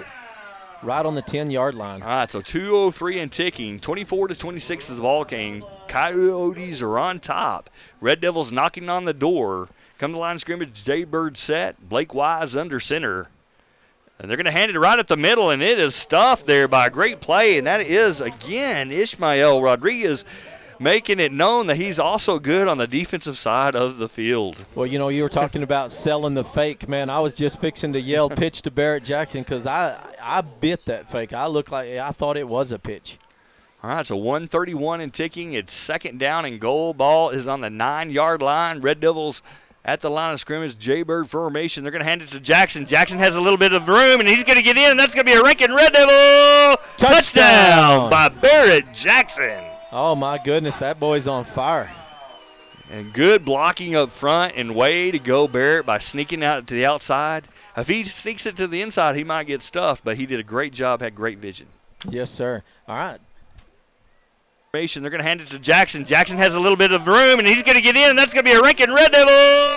All right, so that was a good replay right there. That was. All right, trying for the extra points. Going to be number 10, Caleb Aguero.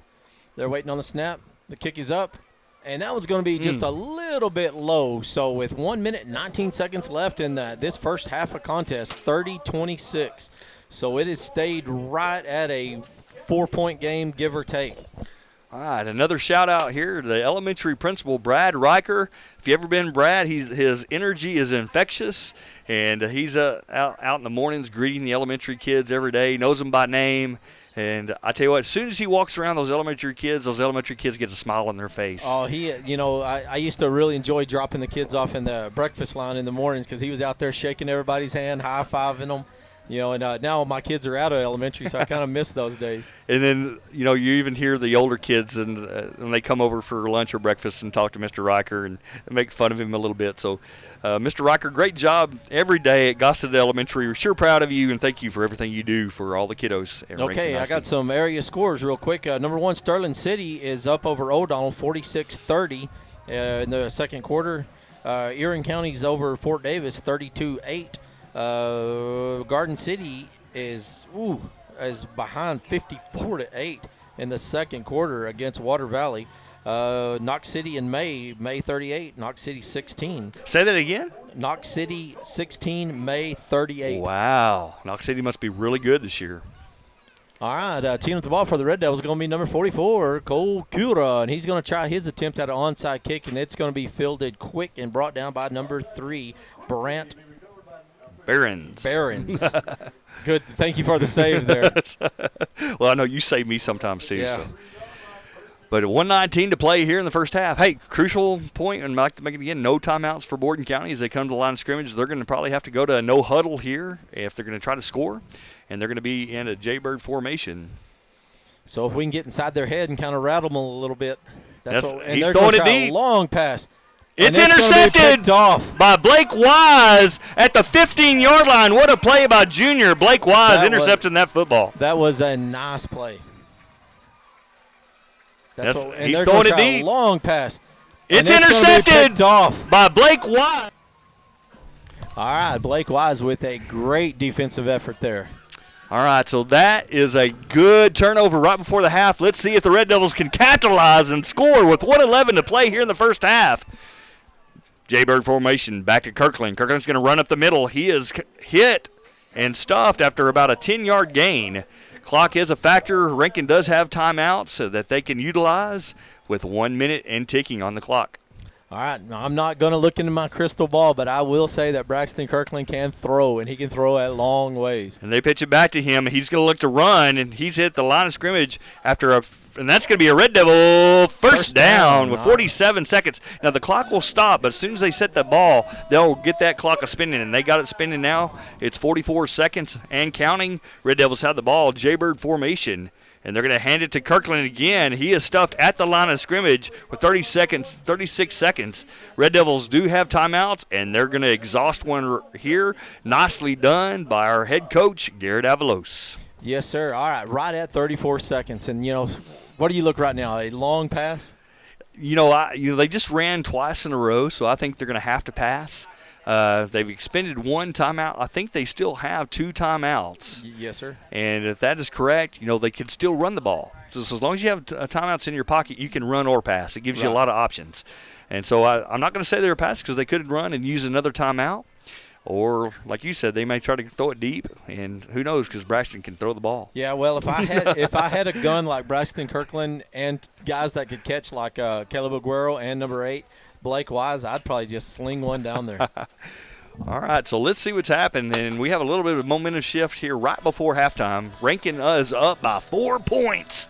And Boo Boo's getting the crowd excited with a little Rocky music as they come to the line of scrimmage, 2nd down and about 13 for the first. Red Devils are going to come in a tight eye formation, balanced eye. Blake Wise under center. And he's going to look to throw. And he's going to throw it deep to Richie Escajeda, and it's going to be broken up. Nicely done. Defensive effort there is by Coda Bingham, the quarterback for Borden County. Man, that was a really good pass, too. I mean, he threw it right there in with a covered man, and, he just – I mean, that was a perfectly thrown pass. Just couldn't quite get a hand on it. Yeah, and sometimes it doesn't matter how good the pass is if you have good defense like that. Yeah. Oh, yeah. And so nothing to take away from the play by Coda Bingham there defensively. That will stop the clock with 29 seconds, and it'll be 3rd and 13 for the Red Devils here at the end of the first half. Wise under center. He's going to look to throw it again. He's going to hit Kirkland in the flat. Kirkland dodges a tackler, still on his feet, hurdles somebody, runs out of bounds, and that'll be a Red Devil first down. Oh, man, that was – Is that Ezekiel Elliott? Who is that? That kid is just a dang highlight reel. Wow, what a run by number 23, Braxton Kirkland. Bringing up a Rankin first down with 20 seconds remaining in the first half. Rankin has, I think, 2 timeouts remaining. It'll be 1st and 15 as the ball's set on the 28-yard line. And I still think they can run or pass with those 2 timeouts in their pocket. Yeah, it would be nice to go into halftime with a really good lead. Here you go, Blake Wise looking to throw. He has Caleb Aguero. He's going to throw it deep to him. It's defended by Bingham really well. And with 14 seconds on the clock, that ball is going to fall incomplete, bringing up 2nd down. Yeah, Caleb was defended really well, too, by number 2, Kalen Queller, and who's that, number 11, the quarterback. Number 11, the quarterback. Bingham. Coda Bingham. And Bingham is covered really well in the pass. He's the one that broke the one up earlier, and so he does a really good job there in the secondary for the Coyotes. All right, so 14 seconds, and again, Rankin has 2 timeouts in their pocket. As they come to the line of scrimmage, they're going to probably have 2, maybe 3 plays remaining here in the half. Blake Wise under center in the Jaybird formation. They're going to pitch it back to Kirkland. He can run or throw. He's got a lot of pressure. He's going to dump it to Blake Wise. Blake Wise is going to be hit. He's still on his feet, and he gets out of bounds. Are they going to stop the clock or call timeout? Is the timeout going to be called? Yeah, with 3 seconds left on the clock. All right, so 3 seconds on the clock. Referee's got to make a decision really quick whether they should be cranking it or they should be stopping it right there. And so that way the coach can make a decision, do I need to use my timeout or not? Mm-hmm. And so right now that'll be the second timeout taken by the Red Devils, and that only leaves 1 play remaining here in the half. And then let's see if the Red Devils can get it in the end zone. Oh, man, like I said, that would be nice to go into halftime with a, I guess, what is it, 4, about a 12-point lead. All right, so I would like to wish somebody a happy birthday. Happy birthday, Cody Owens. I think he turned 50 today. I'm not sure. It's somewhere in there. Oh, Cody Owens, a great guy, volunteers for the board, does a lot for Rankin ISD. Happy birthday, Cody Owens. We're proud of you, and thank you for everything you do for Rankin ISD. Yeah, and he's 1997. So he's alumni. a year younger than Adrian Gallardo, is that correct? Right, yeah. He was in my brother's class. Well, now everybody knows your age. Yeah. You're welcome, Cody Owens. All right, so here we go. 3 seconds on the clock, 30-26. Let's see what happens. Let's get excited. We want to score before half. Let's see if the Red Devils can get it in the end zone. This will be the last play of the half. Blake Wise under center. Pitches it back to Kirkland. Kirkland can run or throw. He's going to be looking deep, and he gets hit. Nice play defensively. Yep. And that play was stuffed by number 3, Brant Behrens, and that will be the half.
All right, getting ready for the Rankin Red Devil Band. We're going to put the microphone out the window. Hopefully you can hear him. And that's Bobby Templeton, the director.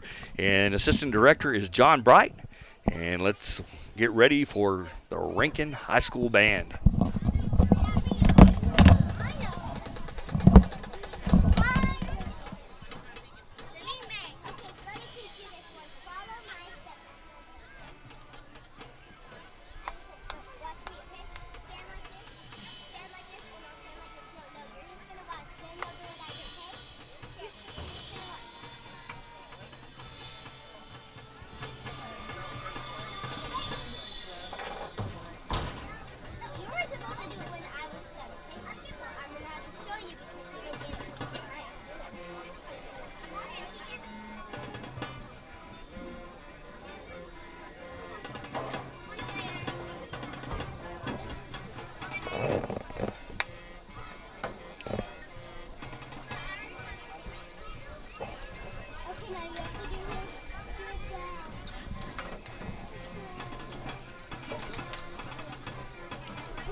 And that's the first number for the Red Devil Band, showing their marching routine that they'll unveil at the UIL meet.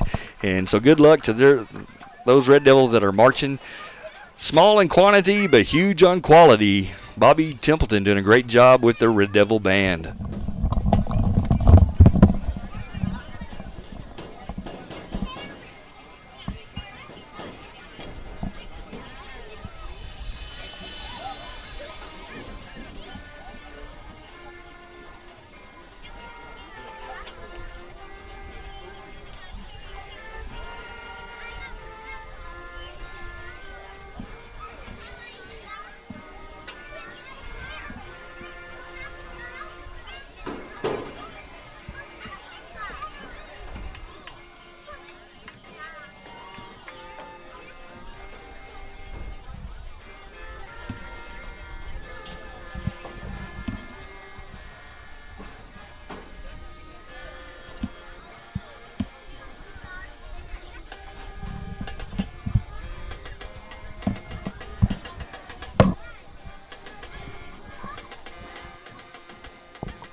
Second selection nicely done by the Rankin Band.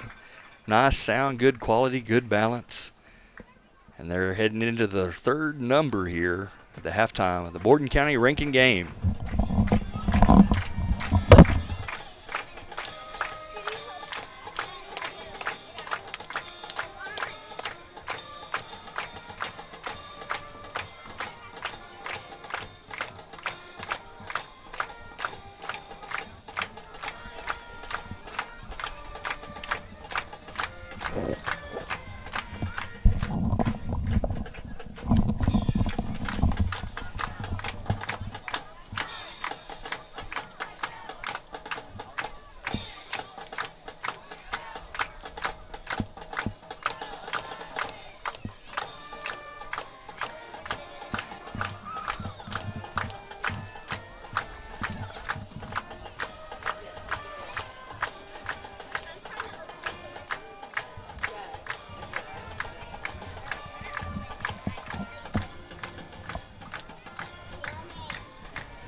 And there you have it, the Rankin Red Devil Band, directed by Bobby Templeton and assisted by John Bright, doing an excellent job. We're sure proud of y'all. Keep it rolling. We're excited about what the year holds for you.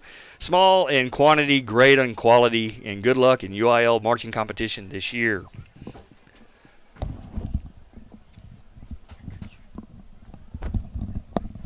All right, so we're here in the press box, and we're doing a little bit of talking about the school, Gossett Elementary and Rankin High School. I have to my right here Michelle Reinhardt, and she is the assistant superintendent at Rankin and is doing her intern through Harvard. So welcome, Ivy Leaguer. Thank you.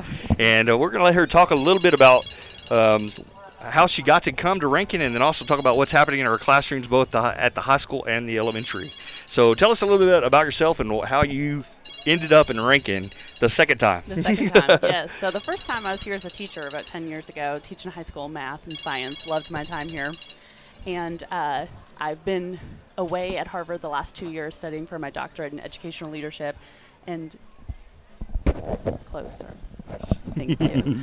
And came back to Rankin to really learn about how rural schools are doing amazing things, both on the field. Band just had a great display. Our boys are doing great tonight, but also in the classroom and really learning how a school can improve academically and can be a state leader across the board. And so that's what I came to Rankin to learn about. And then ever since you showed up, we've been really busy. And, Yes. We've had what's called T-Class and TIA. Can you tell the viewers at home and people in the Rankin community a little bit about T-Class, a little bit about TIA? Sure, absolutely. So T-Class is a new grant initiative that came out from the state just a couple months ago with a 1-month window. Basically a bunch of money from the federal government down to the state, now down to schools, to help close gaps caused by the coronavirus educational crisis as well. And so we are delighted to have found out this week that we received $1.7 million in funding. How much? Say that again. Yes, $1.7 million in funding over the next 3 years to do some really innovative things in the classroom. But what was really interesting was the different grant opportunities that the state funded through T-Class. A lot of it was stuff that we were already doing here in Rankin, just without additional funding. And so it really just affirmed and reaffirmed the work that we're already doing here locally. Let's talk about TIA, which stands for Teacher Incentive Allotment. Talk a little bit about that, and then kind of how that transpires into what our admin team is doing and what we're seeing in the classrooms at both campuses. Yeah, this is a really exciting initiative because we have some amazing, amazing teachers here in Rankin.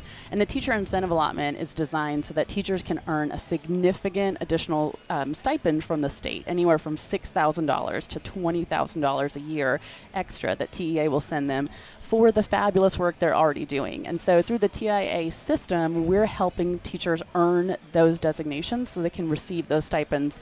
It's a great system to reward the excellent teaching we already have and to help all teachers grow to their next level of excellence. And you made a key statement. One thing that we're really targeting this year as an admin team is helping our teachers grow. Yes. And instead of the word evaluation, what word are we using? Yeah, we're talking about elevating everyone's practice. So this isn't just for teachers. This is also for us as administrators, that everyone in the system, we can all elevate our practice, not because we're not doing a good job, but because we can all do a better job. We can all learn and grow. So let's get to the skinny. What has happened? What have you seen in the classrooms from the classrooms you visited on both campuses? Yes, it's been absolutely fabulous to be in classrooms across the district. So I'm seeing incredible things in our elementary classes around phonics. And so phonics maybe has a bad rep. Like who's excited about phonics? But y'all, as a parent and as an administrator, phonics is how our kids learn to read. And so our elementary teachers are doing a fabulous job day in and day out of helping students learn those foundations of reading that are going to serve them well for years to come. Seeing exciting things in the science classrooms from the elementary on up. I know we ran into a physics experiment happening in the hallway the other day at the high school. Just great opportunities for our kids to be hands-on, to be learning exciting things. And then in our other classes as well, I'm thinking about dropping in on Mr. McClure's shop class the other day and the hands-on learning those kids were doing. We're trying to feature as much of it as we can on our Facebook page to help people see the amazing things that are happening every day in our classrooms. And we've only been in school for about a month, and every one of our administrators has been in every classroom so far at least one time. And now we're getting into the TIA system. And so tell us a little bit about maybe what our admin team is going to be doing with our teachers and how that system will make our school ultimately better academically. Sure. So one of the things that tends to be true historically about schools is that teachers kind of close their classroom door and do their best work, but you don't necessarily know the strengths of the teacher next door. And so our admin team is really helping connect the expertise that exists across the campus. So seeing that, this teacher is phenomenal at this, and how can they help another teacher with that area of strength as well? And so really we're thinking about how to leverage and highlight the incredible things that are happening here in the district, and then how do we grow our work in that regard as well, as a team trying to use our strengths too. All right, so we have about a minute left. The TIA system has really been good for the administrators. Like you said, it's not just about the teachers, but they hear the word evaluation, but we're really here to make sure that our teachers grow and get better. Yes. So we have the best staff in the state of Texas. Last year we did really well. I think we'd have been rated an A campus, but we're not satisfied. We really want to see our kids perform better, and we also want to have opportunities like no other school has. Yes. And right now we have CMA and CNA programs in the medical field. We also have cosmetology, welding certificates, and all of those opportunities for our kiddos are a lot more than what other schools our size offer. Yeah, I love that. One of the things that I knew was true 10 years ago when I was here, and I've seen again since I've been back, is our staff, our teachers, every faculty member loves these kids and wants incredible results for these kids. And that's where this desire from striving for excellence and never being satisfied with what we're at comes from. We want incredible opportunities and outcomes for every student in Rankin ISD, and we're making that happen. All right, so we're super excited. It's been a great year so far. I know the teachers, staff, admin are all doing their part to try to make our school the best it can be. And so we want to thank you for watching tonight, and go Red Devils, and thank you, Ms. Reinhardt, for being part of this program tonight. Thank you. Yes, absolutely. Go Devils.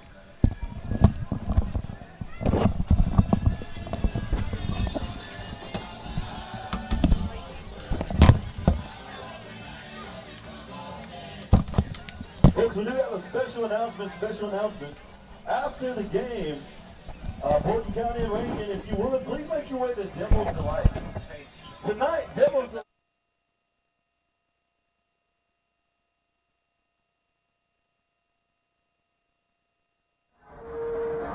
Hey, witch doctor, give us the magic words.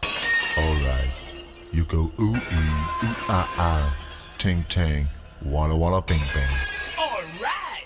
Ooh ee ooh ah, ting tang, walla walla bang bang. Ooh ee ooh ah, ting tang, walla walla bang bang. Ooh ee ooh ah, ting tang, walla walla bang bang. Ooh ee ooh ah, ting tang, walla walla bang bang. Do do do do do do.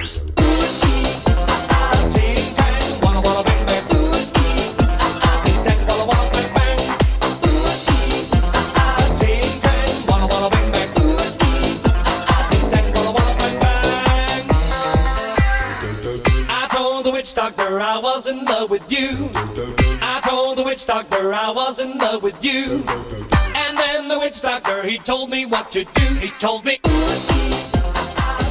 tang, walla walla bang bang. Ting tang, walla walla bang bang. All right, welcome back to Red Devil Stadium here in beautiful downtown Rankin. All right, so the coaches are on the field. We have about 24 seconds till game action. The tunnel is up on both sides. You see the Borden County tunnel, the Rankin tunnel, and we have us a ball game in Rankin, Texas tonight. It's Rankin 30, Borden County 26 as we start this second half. All right, and here they come, your Rankin Red Devils. All right. And we'll be receiving this second half. And I think we'll be kicking off. Oh, yeah, we'll be kicking off. We received the free, that onside kick threw me off. Yeah, that's right. And so Rankin will be playing defense, and Borden County will have the first crack at offense to start this second half. And this game is a lot closer than a lot of people in Rankin would believe it would be.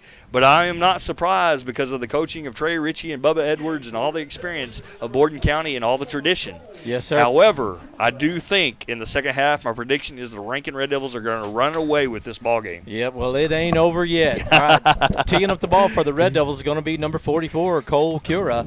Back deep to receive for the Coyotes is going to be number 1, Rhett Kingston. And watch out for number 19, Ishmael Rodriguez. He's been hard to handle for the Coyotes in the first half. And it's going to be kind of a little squid kick, and it's going to be fielded and brought down about the 15-yard line by number 20.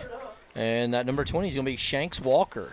All right, so Shanks Walker getting that ball. He almost bobbled it a little bit. No. Able to follow on it at the end, and it'll be Borden County ball here to start the second half.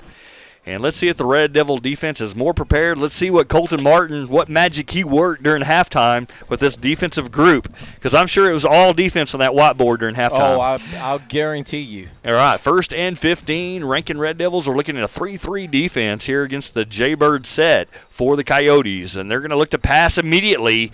That's Bingham looking it up, and it's knocked down by Braxton Kirkland, batting that ball down. You know, I was going to say a while ago, right when running into the halftime, running back to the deal, Coach White's ears were red as a like a cigarette lighter. I mean, they were red. So I bet he had plenty of things to say once he got in there too. All right, so 2nd down and 15 after that nice defensive effort by senior Braxton Kirkland, and he has been hard to handle, and I've been really proud of the young man. Really strong, but plays really smart as well. Yes, sir. And so the Coyotes are huddling up, coming to the line of scrimmage, and here we're early in the second half, and it's only a 4-point ball game here as Bingham is looking to pass again. Second pass in a row. Lots of pressure here by 14. He's going to throw it deep. It's intercepted by Braxton Kirkland on about the 38-yard line, and that's going to be a Red Devil first down. Boy, that quarterback, number 11, had a whole face full of number 14, Harrison Fouts. You know, I believe you could credit that to Harrison Fouts for that awesome pressure. And that's how you start a second half right there. So momentum immediately for the Red Devils. Let's see if they score quickly. 9:46 on the clock. Wise under center. Pitches back to Kirkland. Kirkland's going to run at the middle, and he is hit.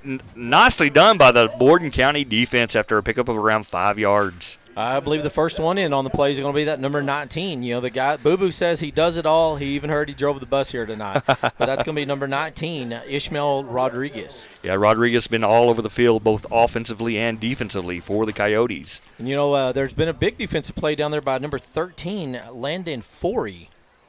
All right, here we go. They're going to pitch it back to Kirkland on the short side of the field. He's following some blockers. Nicely done. He's going to be just short of the first down. So now it'll be 3rd down and short after a nice run by Braxton Kirkland.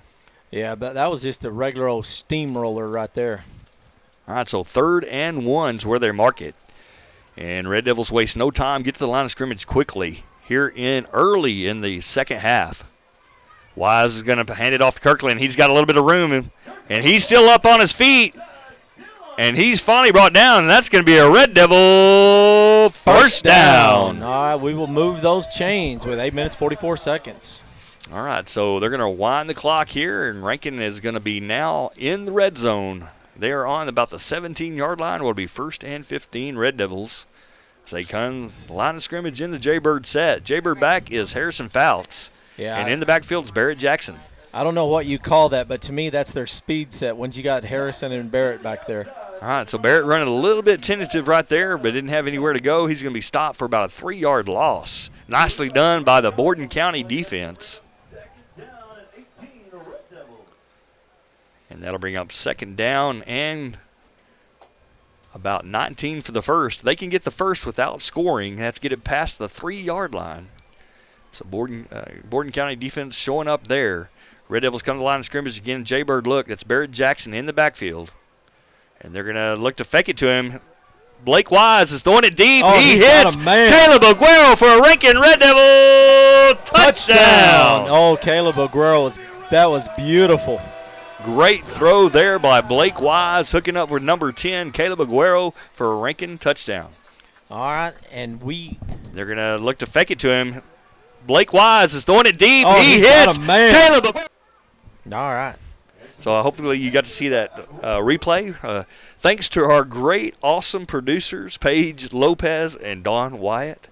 They're really kind of the brains up here in this operation. No offense, Pete.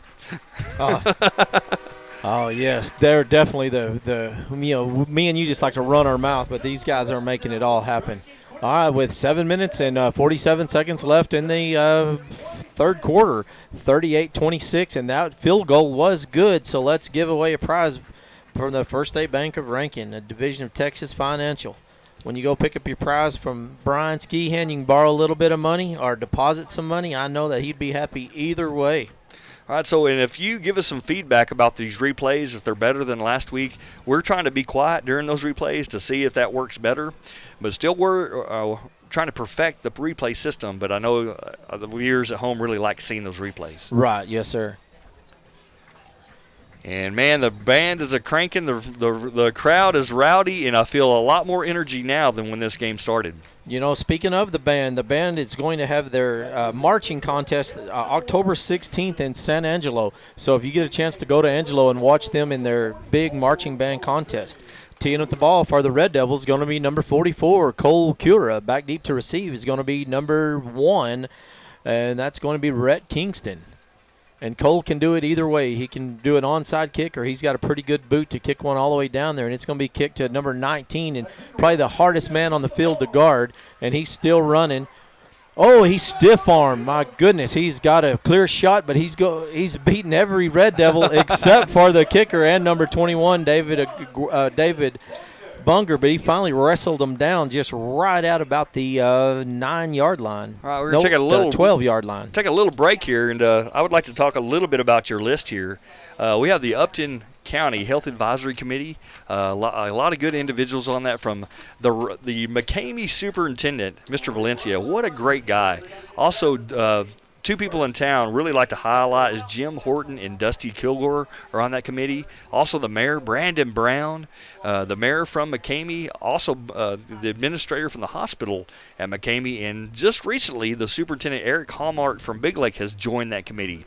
So we're really trying to do a good job. We communicate every week about the local numbers in the area that have to do with COVID, what numbers are seeing in McCamey, what numbers are seeing in Rankin, now what numbers we're seeing in Big Lake, so we can make some really informed decisions for the safety of our kiddos here in Rankin. Well, I really appreciate it, and I know I'm speaking not only on behalf of myself, but on behalf of a lot of people that know that you guys coming together and making those decisions and keeping us all informed. You know, that's really good, because there's so much news out there that, you know, you don't really understand, but when you hear it from people right here at home that you trust, you know, it's really nice of y'all to do that. All right, here we go. 7:33. Coyotes have the ball, first down. And then they have a run to the left side and gain about 3 yards in the play. All right, and he's brought down by number 14, Harrison Fouts. And so that'll be second down and goal for the Coyotes. Coyotes knocking on the door here. And it would be huge if the Red Devil defense can make a big stop here and get the ball back. But Borden County has been hard to handle when they get in the red zone. Here we go. They're in the Jaybird set. Bingham under center. He's going to pitch it back to Kingston. Kingston's running to the right side. He has nowhere to go. Yeah, and he's brought down by about 4 of the 6 Red Devils. And led by number 14, Harrison Fouts. And I think he made first contact. And so that'll be third down and goal. Ball resting there on about the 7-yard line. All right, checking in for the Red Devils is going to be number 5, Richie Escajeda. All right, so Richie Escajeda on the defensive end of the ball here. And Braxton Kirkland and David Bunger there on that left side of the defense are strong. Let's see if Richie and Isaiah Martinez can handle their side. And Blake Wise and Caleb Aguero on the field. Let's see if they can get a big stop here. Third down and goal from the 7. And the timeout will be called by Trey Ritchie. And it's a 38-26 ball game, third down, and Borden County calls timeout. All right, I just got a text from your sweet little girl. She said she's watching from Aggie Land. Go at Gig 'em Aggies, Avery. All right, let me just on my list of stuff right here I might not have mentioned, but the cross country is October 13th, their district at Marathon. And that is, I just came from the Big Bend area today, and it is beautiful down there. It is nice and green, and those mountains were something else. So if you've got nothing to do on the 13th, go down and watch the district cross country meet in Marathon. And I'm going to bring it up one more time about the Red Devil Color Run. And it is a, what would we call that, oxymoron, whatever, a fun run? Yeah, fun oxymoron. Yeah, that's a fun run. But that's, you know, for skinny people, that probably is fun. But people like me, it is not fun. All right, it's going to be $20 for adults, $15 for students, and $12 for cross-country members. And in that, you get a T-shirt, a pair of sunglasses, individual powder pack, inspirational bracelet, a sticker, and temporary tattoos. And it's going to be a 2-mile run. Starts at 9 a.m. on October 2nd, the day after homecoming. All right, so go out there and do the color run, and I don't know if it's going to be fun, but it will be a run, and I think all that color stuff will make it a little bit funner than normal.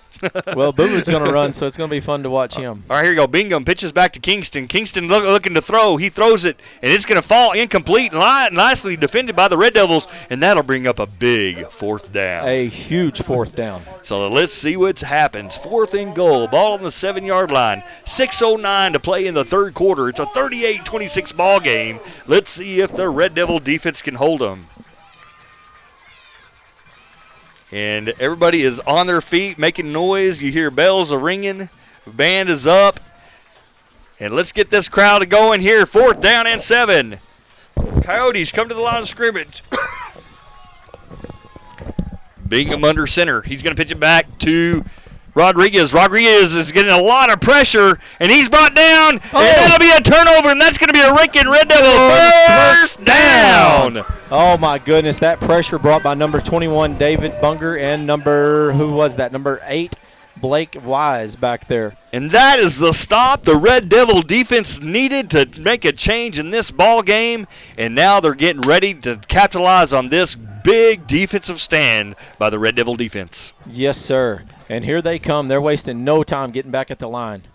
All right, so Blake Wise under center. He's going to pitch it back to Kirkland.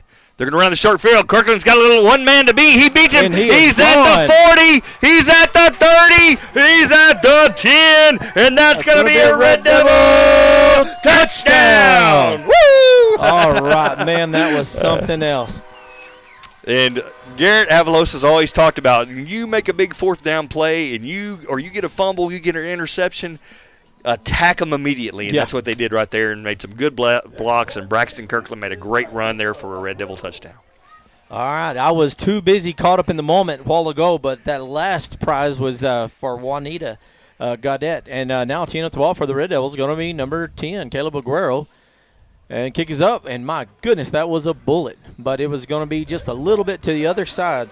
But the last prize was Juanita Gaudette. And go down to the First State Bank of Rankin, a division of Texas Financial, pick up your prize, open up an account, borrow some money, or just steal some lollipops. That's what I do every time I go in. Or I think they usually have free coffee in there too, don't they? Yeah. Well, Juanita Gaudette, let's talk about her. She's doing a great job. She's a custodian at her high school and does a phenomenal job.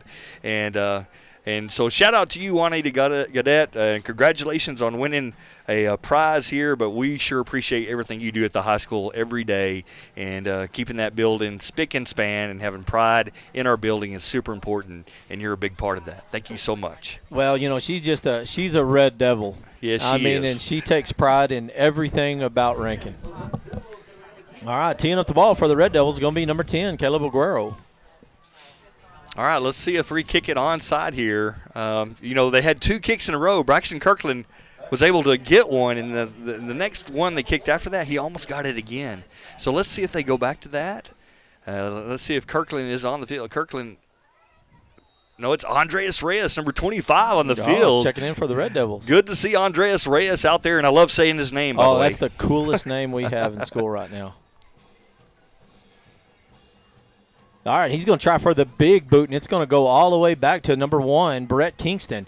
And he's going to run it out, and he's got plenty of daylight, but he's going to be pushed out of bounds about the 36-yard line by number 21, David Bunger. Yeah, that was. I think if David Bunger doesn't get him right there, he may be gone. And you know what? You just saw from Kingston, he's fast. Oh, that kid is fast. All right, I'm going to do something real quick because my phone is 1%.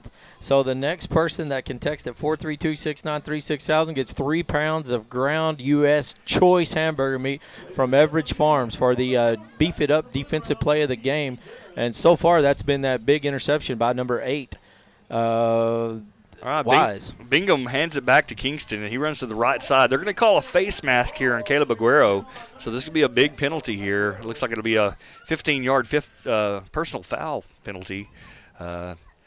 I know Caleb did not do that on purpose, but I think he grabbed his face mask, and that's what they're calling. Yeah. And we'll give you a new phone number as soon as Pete's phone expires. We'll give you my phone number, and we can go ahead and keep doing this prize thing. All right, Hal Hutchins, you're making hamburgers because you just got 3 pounds of U.S. grade A meat brought to you by Everidge Farms. All right, get your pen out. Write down this number. We're going to switch from Pete's phone to my phone for the prizes. And my phone number is 432 432-249-0720. 432-249-0720. Send in now when we have these prizes for the rest of the game because Pete has just lost his battery. Dead. All right, that was just a sneak play right up the middle, and that number 1, Rhett Kingston, was brought down by none other than Harrison Fouts and number 8, Blake Wise. All right, so 5:04 and ticking. Borden County has the ball, and it's a 44-26 ball game. And the Red Devils have come alive here in the second half. Are you talking about us? I'd like to give a shout out to 4 very special people: Iris Ramirez, Carson Kinney, Grady Jackson, and Jesse Renteria. Thank you so much for helping with the broadcast tonight. Y'all are doing a great job on the cameras. And there's an incomplete pass for the Coyotes. Great defense and great pressure by Blake Wise and David Bunger.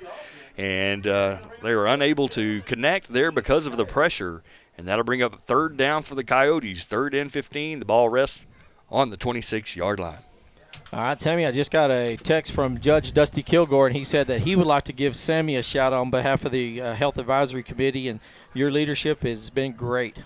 Well, thank you for that, Dusty, and I'll say the same about you. We make a good pair and good team, and you and Jim Horton, y'all have been critical some of the decisions we've made over the last couple of years. All right, my phone is done. All right, here we go. Borden County looking to throw it deep, and it's going to be almost intercepted by Blake Wise, and that'll bring up a big 4th down. It'll be 4th and 15 for the Coyotes. 4:29 on the clock. It's 44-26. Let's see if the Red Devil defense can hold them. Yeah, that intended receiver was number 2, Kalen Quillar, but he was defended hard by number 10, Aguero, and number 8, Wise. Yeah, and Wise, I thought, really had a chance to make a play on the ball, but the ball went a little bit further than what it looked like it was going to be. So 4:29, the Red Devils got to get up on your feet here. This is a big down. This is a big down. And so 4th and 15. And Coyotes come to the line of scrimmage. They're going to be in a jaybird look. Bingham, the quarterback. And Braxton Kirkland busts through the line, and there's David Bunger, and that's going to be a Red Devil first down. I don't see any laundry on the field, no, sir. So that's a great play there by number 21. And Braxton Kirkland busts through the line, and there's David Bunger. All right, I'm going to say that was a big defensive play right there. So let's text Semi.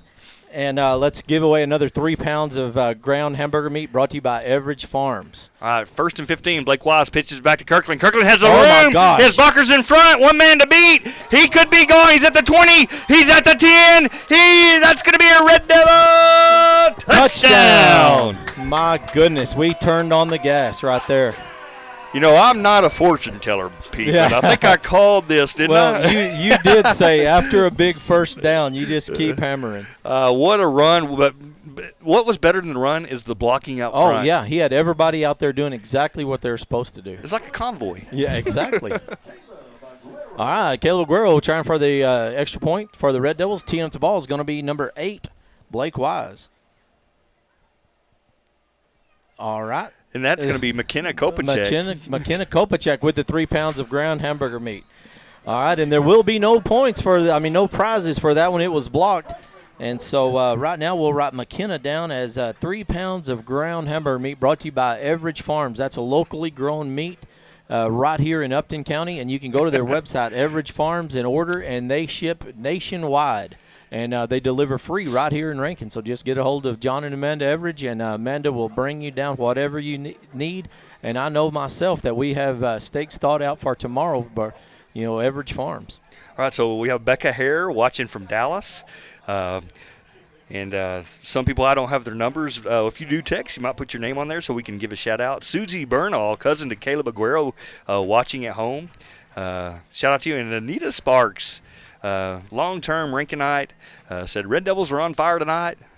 Go Devils. Man, I tell you what about Anita. She's been second place all night tonight. She's been the second one that's texting every time. And then Dot Evans said, way to go, Red Devils. Great game. All right, so here we go. 4-12, and the Red Devils are on fire. All momentum on the Red Devils' side here. But we got to watch out for Borden County is dangerous on the offensive side of the field. They were in the first half. All right, and it's going to be a little squid kick, and it's going to come off the ankles of one of the Coyotes, and let's see who comes up with it. Oh, and it's going to be brought up by number 20. But, man, that was a good kick, and it was right at the ankles. I think the Borden County Coyotes were all holding their breath right there. Right, and that was Shanks Walker was the one that ended up falling on top of the ball and saving them. All right, so here we go. 4:10 on the clock. It's 50-26, and the Red Devils have been on fire in the second half. Coyotes come to the line of scrimmage, 1st and 15. Ball on the 31-yard line. And Bingham's going to pitch it back to Kingston. Kingston's going to look to throw. He's going to dump it, and it's nicely done, but defended by – brought down by Barrett Jackson. Wow, defensive play. Not only can that boy run a football, he can play defense as well. And he brought the hammer down. That was a really tough tackle there made by number 15, Barrett Jackson. But a good play for Borden County, good pickup of about 5 yards on the play. And I think that was Adcock with the catch, number 8. And with 3:45 to play in the third quarter, 50-26, and Borden County has the football where it's 2nd down and about 10 for the first. I'm going through my stack of stuff, but it's going really quick here right now. And I've got something real important I'm going to bring up in just a second, but it's going to be a pitch back to number 19, and he's got all kinds of pressure, but he sees a man downfield, and it's going to be number 9. And, oh, my goodness, I thought he's pushed out of bounds, but he's going to go in for a Coyote touchdown. And that is Ishmael Rodriguez connecting with Mason Adcock. And just like that, Borden County strikes quickly. And that was a great play there by number 8, Adcock, for the Coyotes. Yeah, I just knew that number 10 pushed him out of bounds, but that kid was like a ballerina. He just tight walked that line and made it in. Gotcha. So 3:11. Coyotes score quickly. Well coached. Good offensive team. All right, kicking the ball for the Coyotes is going to be number 19, the man that does it all, Ishmael Rodriguez. They're waiting on the snap. The kick is up. And I believe that one's going to be good. So with 3 minutes, 11 seconds, 50-34. All right, so looks like they're going to, with 3:11 to play, it's you're never really have the game won in six-man football. You know, no. The tide can always turn really quickly. All right, and I want to recognize you, Mr. White, as being a top 5 finalist as Superintendent of the Year, and that is for the entire state of Texas, not just in my heart, because in my heart you are the Superintendent of the Year, but for the entire state of Texas. I don't know how many schools are in Texas, but there is a bunch of them, and you are a top 5 finalist, so that is amazing just to have you here with us right now. Well, when we got that little Zoom call, it was kind of special. 1,247 schools in the state of Texas, I was informed during that call. And we have one more interview, and so the 5 finalists will interview on September the 24th. And then at the TASA convention in Dallas, the winner will be awarded $5,000 and a plaque and be recognized as the Superintendent of the Year for the state of Texas. Wow. All right, back deep to receive for the Red Devils is going to be number 15, Barrett Jackson. And kicking the ball for the Coyotes, he's either going to be 19 or 22. And it's going to be a big boot, go all the way back to Barrett, and it's going to go into the end zone and see what Barrett does. He's going to try to take it out. He's got a few blockers, and he's going to be wrestled down right at the goal line. And that's good coverage there by the Coyotes. Yep. And Barrett Jackson just missing that ball. He put himself in a tough situation. I like that he attacked the ball to try to catch it, though, so he'll learn from that. He'll get better, and that's just going to put more green grass in front of the Rankin offense here in the third quarter with 3:05 to play. All right, so the Red Devils are going to start over in their own end zone, going back the other way, going back toward Big Lake. All right, so they come to the line of scrimmage. They're ball on the 1-yard line. Wise is the quarterback. He's going to hand it to Kirkland up the middle of the right side. And just a small gain in the play. Good defense there again by the small guy, number 4. You know, Garrison Proctor, like you said earlier, he's not very big, but, man, he plays really good defense. He is. He kind of reminds me a lot of last year Lofton. How, Lofton was a small guy, and he was all over the place. Oh, Paul's already got some hamburger meat out. He's showing off his Everidge Farms. Oh, he said, Grandma hamburgers and noodle soup, y'all in. Oh, yeah. I think that's a personal invite for me and Don. Well, he shouldn't have sent it to the radio show because I know that Paige Boo Boo and I will probably be there. Well, Paul, you better make a lot more. Yep. Oh, Well, Paul, Jennifer, great additions to Rankin when they came here from Arizona, and their family's been great. Large family, good kiddos. Katrina Wozniak down there, cheerleader for the cheerleading squad. Yeah, and Paul's on our hospital board, helping make a lot of those decisions that we were talking about earlier. Yeah, thank you, Paul, for your volunteering for the hospital board. We sure appreciate what you do for the hospital. And it's going to be another handoff to Kirkland, and he's going to get wrestled down by number 11, but after a pretty good run. And that's close to first down, but not quite. So that's going to be 4th and short. So we got a big down here for the Rankin offense. 4th down and 2. And 146 and ticking here to play in the third quarter. It's a 50-34 ball game. And let's see if the Red Devils are able to convert on this 4th and short. Man, I'm just saying let's keep feeding it to Kirkland because, man, I tell you, that kid is on fire tonight. All right, here we go. Wise under center, balanced I formation. Hand it to Kirkland. He's hitting the he's hitting the backfield, backfield. and he is stuffed, and that's a big defensive stuff by the Coyotes, and that'll be a turnover on downs. Well played by Borden County. Yeah, and leading the attack there was number 11, Coda Bigham.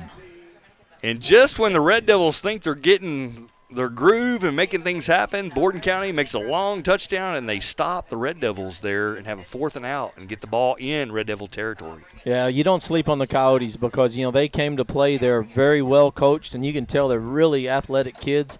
And, they talk about this being a rebuilding year for the Coyotes, but you can't tell from now. They look like a class act football team. All right, here we go. Jaybird formation. They're going to pitch it back. He can run or throw. It's been almost intercepted by Kirkland. What a play. I think he jumped about 4 feet in the air, knocked that ball out of the air, but I thought he was going to catch it. Oh, man, that would have been great. But it's still great being batted down, but, it's going to go back to the original line of scrimmage. All right, so that stops the clock. Incomplete pass, 121, and Borden County is in the red zone. Ball on the 15-yard line. It's 2nd down and goal. So they have to make it to a touchdown in 4 plays here as they come to the line of scrimmage in that Jaybird look that Trey Ritchie ran when he was in high school. And they're going to hand it to the Jaybird back. He bounces around, and he doesn't go down easy. No, he doesn't. And that is a good run, and I think that is number 19. Go figure. Yeah. Number 19 has been all over the place. What a great football player. I'd like to shout out to him, Ishmael Rodriguez for Borden County. Well, let me blow your mind, Sammy. He is a sophomore. Oh, wow. We're going to see a lot of him in the future. Yeah, we're going to have our hands full with Ishmael Rodriguez for a long time. All right, here we go. 51 seconds to go here in the third quarter. And Jaybird formation, Bingham under center. And they're going to look to roll out and throw it to the flat.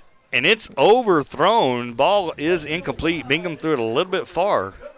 And that'll stop the clock. 3rd down, 37 seconds to play in the third quarter. And it's a 50-34 ball game, Rankin on top. Yes, sir. Yeah, what is that, about 5? 3rd and 5? Yeah, I think it's 3rd and 5, or 3rd and goal from the 5. And let's see if Borden County is able to score, if the Red Devil defense is able to hold strong. Man, a while ago I was talking about that number 19. I was thinking we might be watching him play in college if he keeps playing like the way he is, at only being a sophomore. Well, we'd like to thank Darren Aiken and our horn crew for getting that horn ready. It looks sharp and as loud as ever. Yeah. And there's Ismael looking up the middle, and he could be in. Oh, ball's on the ground. That could be a fumble. Let's see what they call. They're going to call him down, or is it a fumble? And we're waiting on pins and needles. Waiting on pins and needles. And it's Rankin ball. Rankin ball. That's going to be a Red Devil. First down. All right, and the Red Devils will take over. Oh. Okay. All right, the Red Devils will take over about where we took over a while ago, about the 6-inch yard line, so keep the hate mail coming. Now, if you see the coaches on the Borden County side of the field, they do not agree with that call. They think the runner was down. But it's going to be Red Devil ball, and it's, what did you say, the 6-inch yard line? Yes, yep. So Red Devils are in a pickle here. At 30 seconds to play the third quarter, they're going to come in Jaybird look. They're going to hand it up to Kirkland right at the middle. He's going to cut it to the outside and gets a little bit of room for the Devils there. Yeah, he was tripped up way back there, and, that kid fell 7 yards. But he was tripped up by number 1, Brett Kingston back there in the Rhett Kingston back there in the backfield. And Rhett Kingston is another person to highlight for the Coyotes. He's done really well back there and has lots of speed. So, all right. Well, let me scare you again. Rhett Kingston is a sophomore Don't as well. tell me that, Pete. Don't tell me. All right, here you go. Barry Jackson. Oh, and he is stuffed in the backfield. And that'll do it for the third quarter of action here at Red Devil Stadium in beautiful Rankin, Texas. It's a 50-34 ball game, and Rankin holding a pretty good lead here going into the fourth quarter. You know, on most other games, a 50-34 lead, you could kind of breathe a little bit, but I would say do not breathe at all because you got to watch these Borden County Coyotes. And we might be able to get some scores here in a second. Maybe we can see how some of the other scores teams are doing in our area. I know that May score kind of piqued my interest earlier. May and Knox City, that game seemed like closer than what I expected it to be. And then, so, again, I'd like to thank our producers, Paige Lopez and Dawn Wyatt.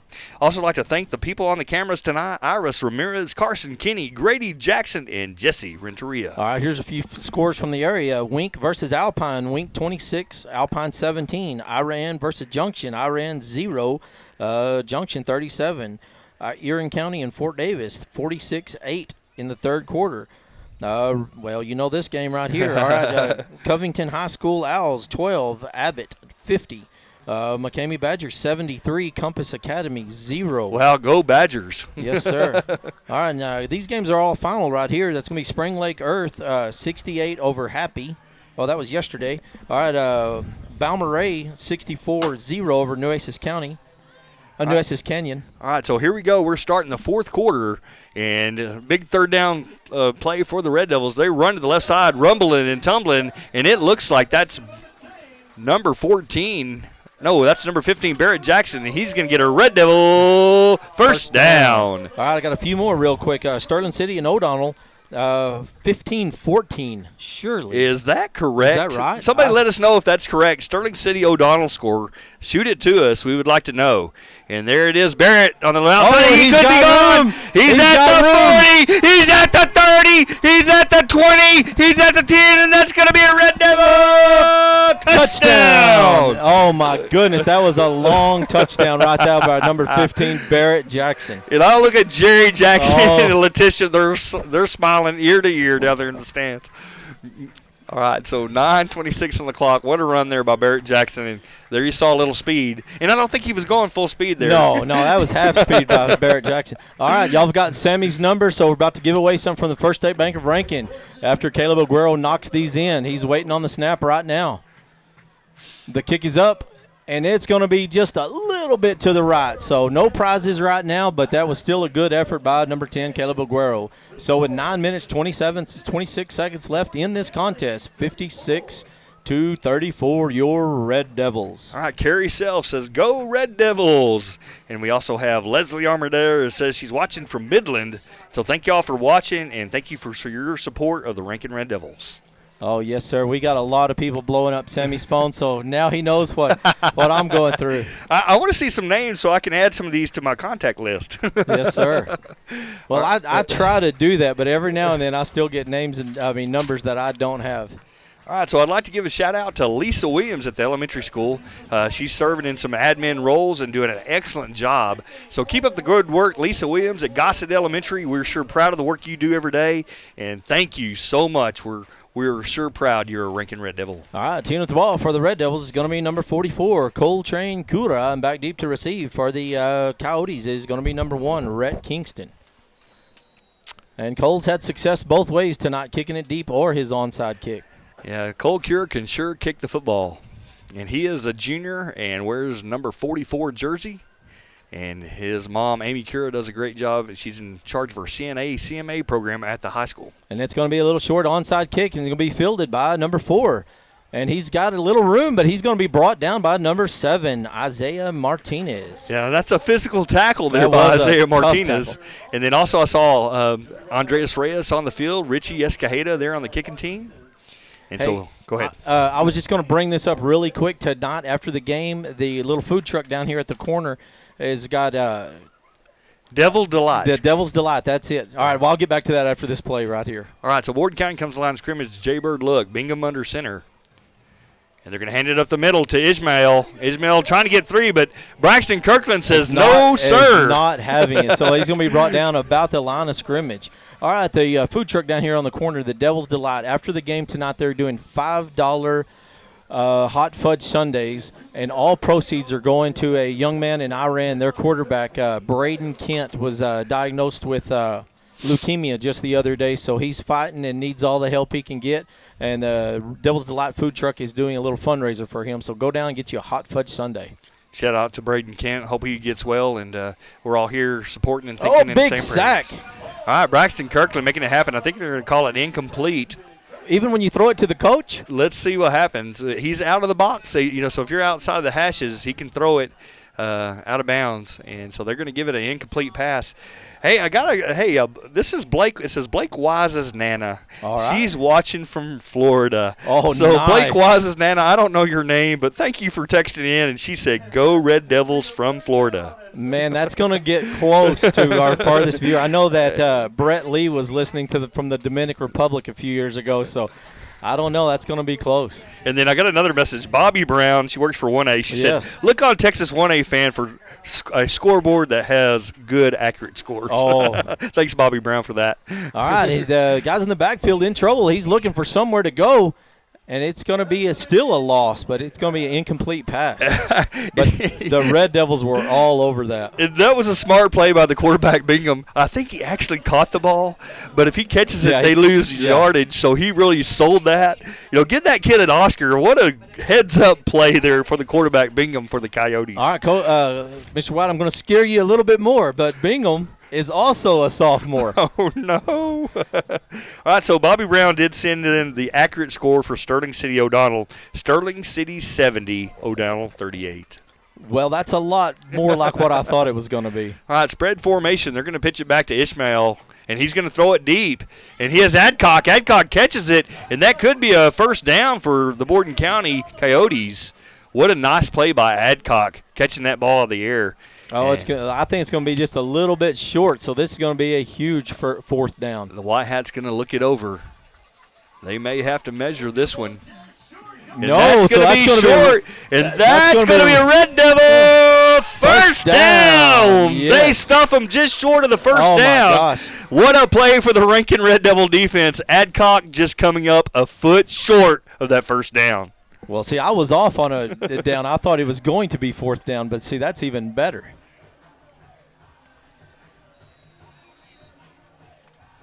All right, we're waiting on the play to come in. We got everybody on the sideline kind of walking around, checking in for the Red Devils. Is going to be number 22, Rudy Escajeda, the twin brother to number 5, Richie Escajeda. Yeah, double trouble out there, two brothers, twins. And, I can finally tell them apart, but for so long I'd call them Escajeda because I couldn't tell them apart. Hand it up to Braxton Kirkland. He has the outside.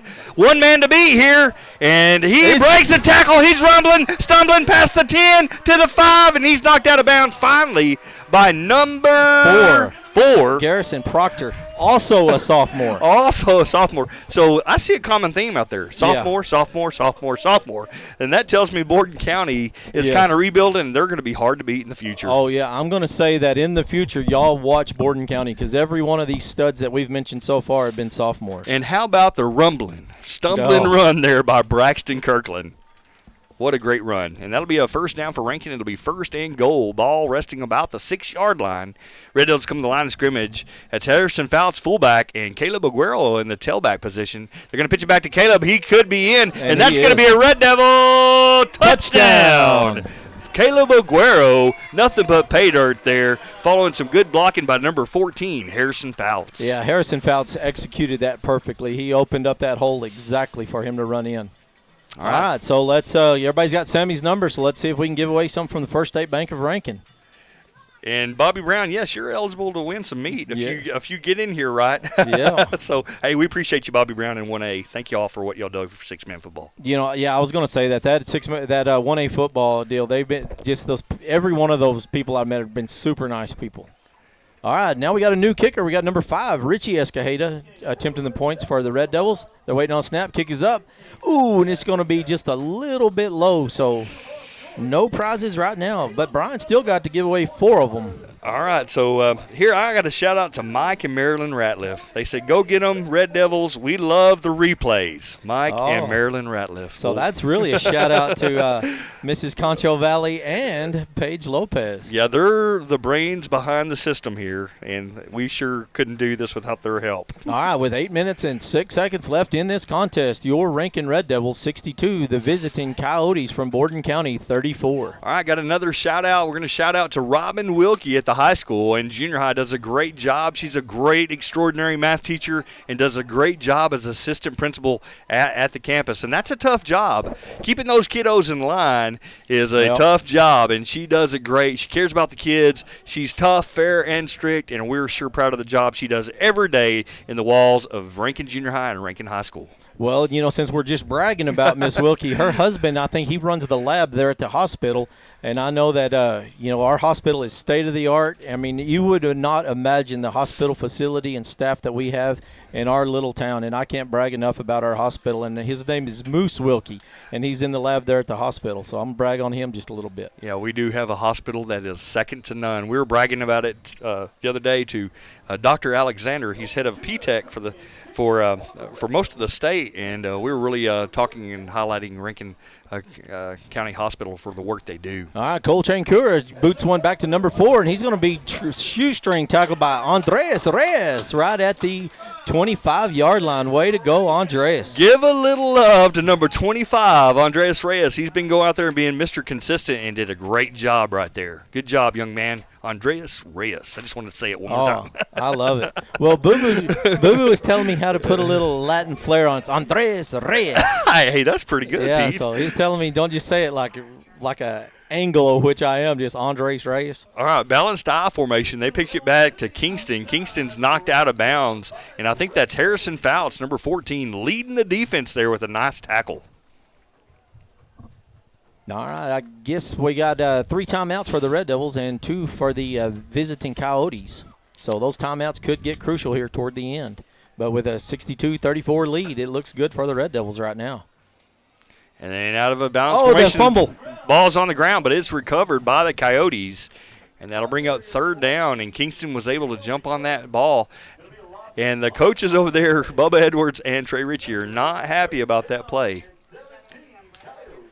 And so we have 7-17 ticking in this ball game, 60-34, Rankin on top. Borden County playing a good game, and like you said, with a bunch of sophomores. Yes.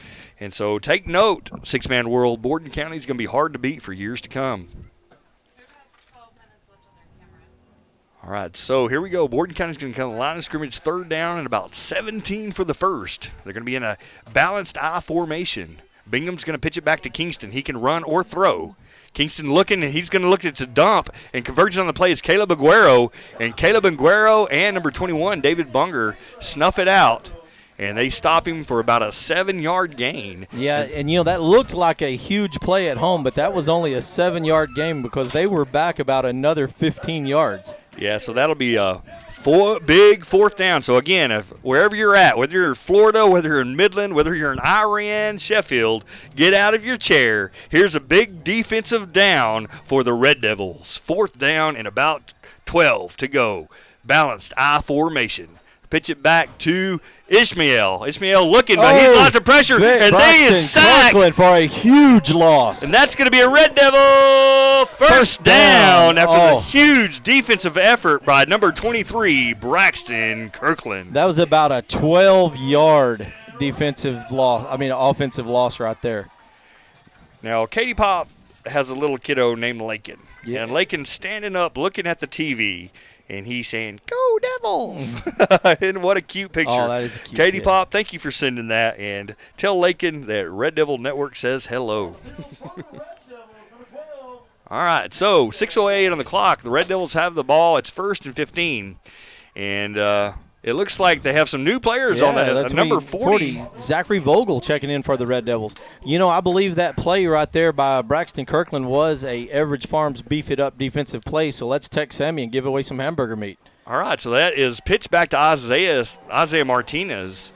And quarterback under center, Jackson Wyatt, number 12. Oh, I didn't see Big Getting Jackson his in first there. varsity action. I'm sure he could be a little bit nervous. And then Andreas Reyes on the field, Cole Cura. And so like to see this younger bunch out there on the field getting some experience in a big ball game. Yeah, you're going to see number 32, Max Morgan, in the game. Yeah, Max Morgan. And Max Morgan, I saw him with the trumpet marching at halftime. And they're going to pitch it back to Isaiah Martinez. He's going to get the outside. He stiff arms a guy, throws him on the ground, dives for the pylon, and that's going to be a Red Devil touchdown. Oh, man. That was the stiff arm of the game for the Red Devils right there, giving his best impression of an NFL running back. Yes, I was listening sir. to Boo Boo right there.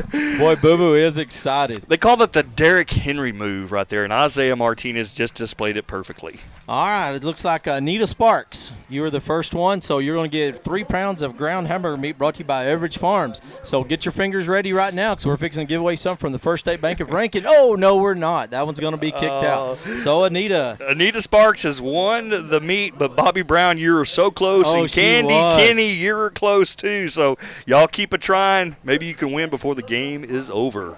yeah, if we keep this defensive plays up, they're brought to you by Everidge Farms. They say beef it up defense, and Everidge Farms is all homegrown meat right here in Upton County, and it's all USDA approved, and they ship nationwide. So go to their website at everidgefarms.com and send your mom a steak. No matter where she lives, Amanda will be gladly to put it on the truck. And they do have some of that meat at Rankin Drive, and you can pick it up out of the section there. Well, and Amanda told me locally, people buy it right here locally. She will deliver it right to their house. And they have a subscription service. I don't know the prices, but like my family and I, we do a subscription service, and we get a box of meat every month, and it comes with steaks, ground hamburger meat, everything once a month. And that's really nice because, you know, if you're anything like me, you hate going to town. Yeah, I'd like to give a shout-out to Tamara and Chad Fouts. Chad Fouts on our board, volunteering his time for the benefit of all. And Tamara's been a great teacher for the district. She came here, and the district was doing pretty poorly in English language arts, and she did a great job turning around some of our classrooms there early on. So shout-out to Chad and Tamara Fouts and all you do for the kids at Rankin ISD. Braxton. All right, so here we go. They kick it off. And what a play there. And look who's in the tackle. Say it with the flair. Andres Reyes. There you go. I cannot attempt to say it as good as you, but what a play. Hey, Boo Boo's the one that taught me how to say that right there. Andres Reyes. I have no role in my R's, but anyway. Well, Boo Boo told me to say his name like you would a luchador on a wrestling deal. Is Andres Reyes. All right, here you go. 5:24 to play. 1st and 15. Coyotes come to the line of scrimmage. Jaybird look. Bingham under center. And they're going to pitch it to Kingston. Kingston's hit by David Bunger in the backfield. He is slammed. And what a physical tackle by junior David Bunger for a big loss of about 7 yards on the play. That'll bring up 2nd and long for the Coyotes with 5:08 and ticking remaining in this ball game. I'd like to give a shout-out to our vice president on the board, Brett Clark. He's been a board member. I think he's our most seasoned board member on the board today. Does a great job for the kiddos, and I'm sure as a superintendent I love working with him and love working with him at board meetings. So, Brett Clark, thank you for what you do for Rankin ISD. All right, they're going to pitch it back to Ishmael. Ishmael's going to look to the runner pass. He's going to dump it to Bingham. Bingham has some run and some blocking. Adcock getting some good block. He may be gone here. He's in the sideline. One man to beat. Blake Wise. Blake Wise stops him on the 4-yard line. What a play. That was a touchdown-saving play right there by number 8, Blake Wise. All right, so what a play. Blake Wise could have very easily given up on that play. And showing a little speed there for a tall junior, man. He really ran down the sidelines, tracked him down, and saved a touchdown. Now, what would be great is they could hold him out of the end zone for four plays here and get the ball back. Oh, man. And that would really make it worthwhile for Blake Wise and the effort he just displayed defensively. All right, 4 minutes, 19 seconds. Here come your Red Devils. They're going to hand it up the middle to Ismail. Ball's on the ground. Ball's on the ground, and it's picked up, recovered by the Coyotes. And what a tackle, physical tackle by the Devils defense. I think that was number 21, David Bunger, in there knocking that ball loose. All right. shout out to, you've been talking about Everidge Farms, our president of our board, Amanda Everidge. Great job. People don't understand how much work it is to be a board member, and with no pay, they do it for the right reasons, and Amanda definitely does a great job, and we talk almost daily, and I know she gets tired of my phone calls, and then sometimes she calls me, and it's a lot of communication back and forth, but we do it all for the benefit of Rankin ISD. Thank you, Amanda Everidge, for everything you do, and thank you for being the board president. I love our working relationship, and thanks again for just being you. You're awesome. I can't quit bragging about our little town. We were talking about our hospital a while ago, talking about you, Super Sammy White. But, I have 3 kids here in the school district, and I'm super pleased with our board. I know that you guys are up there making the hard decisions sometimes, and, every single one of y'all, I really thank y'all for the time and the effort and the commitment y'all put in, for the best decisions for our district and our kids. Well, thanks for that, Pete. A while ago I was talking about Brett, and his daughter, Maddie, texted me and said, "That's my dad. Go Red Devils." Hey, I'll tell you something about Brett. You ever get that guy a karaoke machine? That guy can sing. Oh, he can sing. He's Garth Brooks. Oh, exactly. Exactly. I know there's some pictures floating around from about 1989 to where he had the colored Wranglers and the brush popper that matched and the flat hat. I know that there's some pictures out there somewhere. If you find a picture like that, please send it to Brett probably has them. He shows them off. All right, so here we go. We're coming out of this timeout here. Borden County has the ball. It's 2nd down and goal. Ball resting on about the 5-yard line. 68-34 is the score. 4:08 to play in this game. And Borden County comes out in a balanced I formation. And they're going to hand it up to the middle to Ishmael. Ishmael's running tough. He's hit by Red Devils, still on his feet. He's not going anywhere. And finally getting pushed back, and that is number 10, Caleb Aguero, showing some really strong effort there in the middle of the defense. I would probably say that all 6 of those boys had a hand on him. It took a team effort to get him turned around. All right, so let's see what happens. It's 3rd down and short. Ball is now on the 2-yard line. Borden County has it, and they're going to line up again in this balanced I formation. Ishmael is at fullback, and Kingston the tailback. Ball on the ground, and he is hit by David Bunger. That's going to bring a big 4th down, and this is why Blake Wise really hustled down a play a while ago, because we now have a chance to make a turnover on down. So big 4th down here.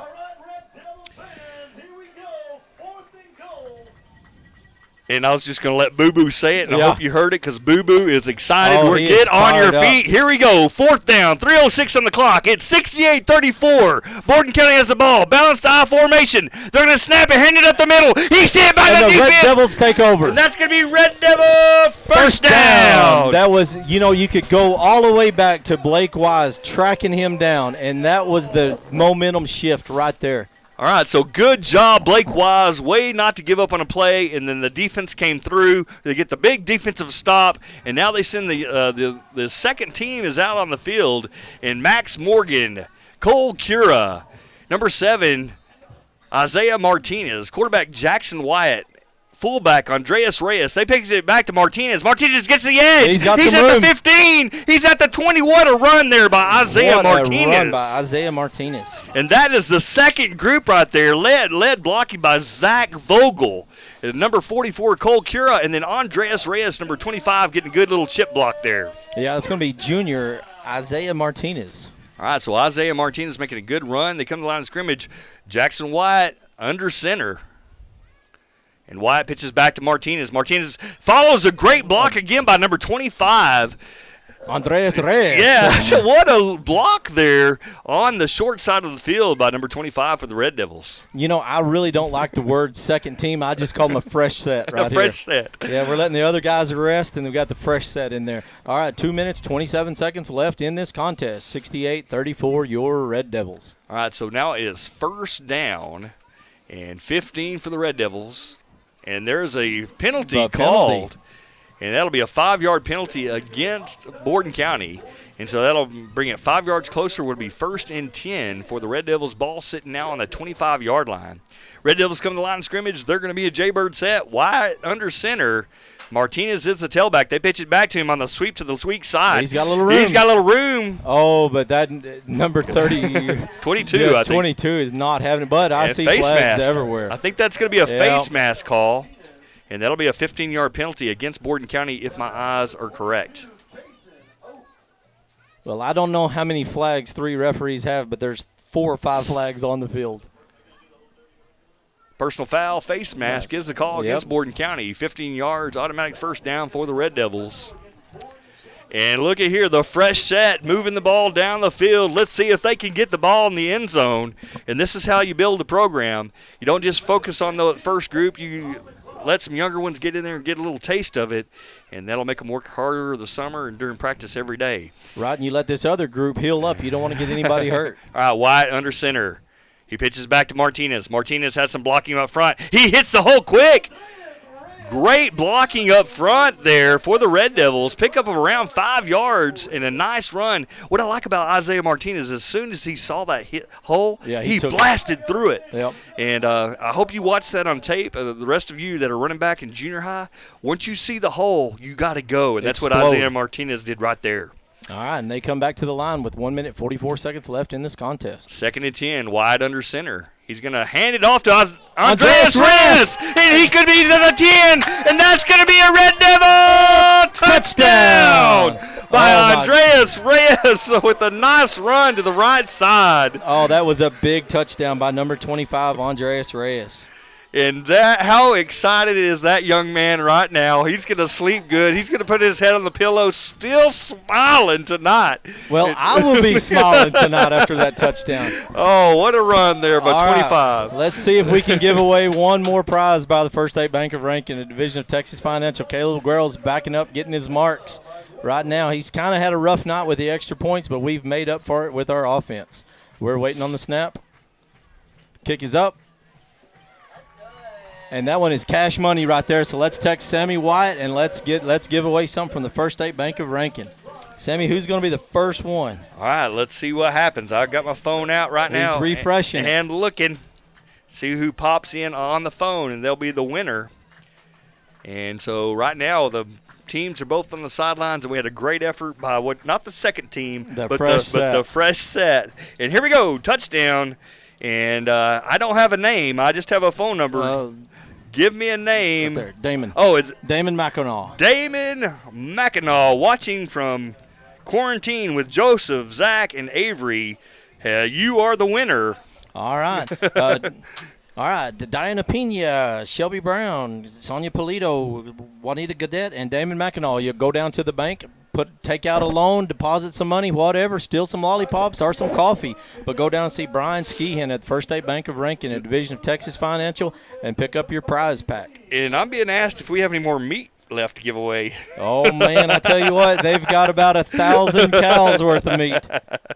All right, so here we go, 1:32 to play in this game, and the Red Devils are going to kick off, and they have some different players here on the kickoff team. Jackson White on the field, Cole Cure on the field, Andreas Reyes, along with Isaiah Martinez and Richie Escajeda. It's going to be a little onside kick to number 4, and he's got a little room. He's going to the outside, but Andreas Reyes, he bounced off of him, but he's going to be pushed out of bounds about the 36-yard line. Okay, Sammy, the people asked for it, so let's give it to them. Let's go 3 more pounds of ground hamburger meat brought to you by Everidge Farms. On your mark, get set, go. All right, let's see. Send me a text and win that meat from Everidge Farms. All right, so 1:25 to play in this game, and Rankin is in here. We have some new people on defense. Barrett Jackson, the nose guard position. Oh, my goodness. Zach Vogel on left end. Jackson White is safety. Andreas Reyes is right cornerback. And Cole Cure on the line. And they're going to pitch it back to the running back, Kingston. Kingston gets to the outside. He's got some room, He though. could be Jackson White scared him. he heard Jackson's footsteps, and he got out of there. Pete, I think you're right. Yep. All right. So all right. Christy Aiken, you're making hamburgers tomorrow. So, Christy Aikens, you got 3 pounds of ground hamburger meat brought to you by Everidge Farms. You know who's happier than Christy? Darren. Yeah. All right, here we go. Second down after that good run. You know, man, some hamburgers do sound good, man. Yeah, they do, man. All right, here we go. Second, they pitch it back to Kingston. Kingston runs up the middle. No, he could be gone. He's running all the way down. Barrett Jackson almost catching him, and that's going to be a touchdown for number 4, and that's Garrison Proctor with a touchdown run for the Coyotes. All right, shout out to Iris there on the camera making a good shot here. Thank you. You're doing awesome tonight working that camera. Thank you, Iris. And she is Iris Ramirez, student at Rankin High School. Yes, sir. You mentioned a while ago about Mrs. Davidson's audio visual class. Yeah. Yes, sir. And that she was next to my list for a shout out, by the way. So let's just go there. Kendra Davidson left us, went to Big Lake, and me and Adrian, we were devastated when she left the district. Well, I've got a son that was devastated. And when she came back, we were thrilled. And she has this audio visual. So if you see some of the videos, they're making commercials. If you see like the intro or the end, the special things they're making, our audio visual class kiddos are making those for our network. Yeah, I was down at the pharmacy the other day picking up prescriptions, and I seen them out there doing a commercial for the hospital. And, man, it looked like a Hollywood crew out there. So shout out to Kendra Davidson and all the Rankin High School students in the audio-visual class. You're getting a great education and learning some very innovative skills in a small West Texas school. You know, I want to thank. We're right at a minute left in this contest. And I want to thank each and individual listener tonight. But tell your friends, tell your families to tune in next week, because the more numbers we get, the better it looks for all of us. You know, here in Rankin, the kids get credit. The people in the booth get credit, but we want all kinds of numbers. All right, so Borden County here going to fumble. Try to run it in on their extra point. And it's picked up. They actually can score here, and Red Devils, and who picks it up? It's going to be number 25, Andres Reyes. All right, so here I want to give a shout-out to a mom of a pre-K students, Angel Wilson, mom of Peyton and Harley Wilson, pre-K and kindergarten students. Oh, wow. Well, let's give a shout-out to Angel Wilson and the two kiddos, Peyton and Harley. Well, I'm going to tell you, Miss Wilson, you have got a long time of fun. You know, my kids are kind of at the end of their time here at Rankin High School. But, man, you know, you look back all the way from kindergarten and pre-K up, it's just been a lot of fun. Did you have a winner on your Yes, meet? that was Christy Aiken. Because remember, Darren's cooking. That's right. Okay, so we've given away meat. First day of bacon, and Brian Skihan giving prizes, and we sure appreciate. I'm going to call them our sponsors. Yes, the First State Bank of Rankin and Everidge Farms. And we have a few more people in the community that's been asking me about donating things. But, man, it's so busy and hectic right now. Some of them I know that they're going to hold off and do more in basketball. They're going to do some in volleyball because district starts tomorrow. Isn't that correct, Sammy? That is correct. And our volleyball team is going to Wink for the first district game of the year. So good luck, Lady Devils and Wink America, and go get them. And, man, I tell you what, if you haven't been following the Lady Red Devils, they look pretty good. They do, and they made the playoffs last year, and they are even better this year. Yes, so sir. Sky's the limit, and they're still young. All right, back deep to receive for the Red Devils going to be number 15, Barrett Jackson. And number 19, he's going to do a little kick, and he's going to kick it out of the end zone. I think he's about ready for a shower. Yeah, they kicked it out of bounds there. So Rankin can take the ball, or they can have them re-kick it. Let's see what Coach Avalos decides. Coach Avalos talking to the referees up there. And they're going to, I think, take the ball where it lies because it went out of bounds. So they'll just take it there on the 32-yard line. Would be 1st and 15, Red Devils. 1:09 on the clock. Rudy Escajeda, the center. And it looks like they're lining it up in the victory formation. I don't know if they're going to down it out. And they're going to snap it to Blake Wise. And that could be the end of this affair. Definitely a great effort. We'll continue to do shout-outs throughout. We have a lot of people to shout out from our elementary teachers and what they do in the classroom every day. We're going to try to highlight something from our school during these broadcasts, whether it's what's happening in the pre-K classroom or what's happening in 3rd grade or what's happening in one of our junior high English classes. But we would like to really highlight what the fantastic things that are going on in the classroom at Rankin ISD every day. Yeah, and not only are we going to brag about the school, which is awesome, we're going to brag about our community. There's people all over this community that just go above and beyond every single day. And didn't we just move into a new city hall? We did. And we how did. exciting is that? Yep, we did. And when you drive by Main Street, that nice new building, I seen they were bricking it today.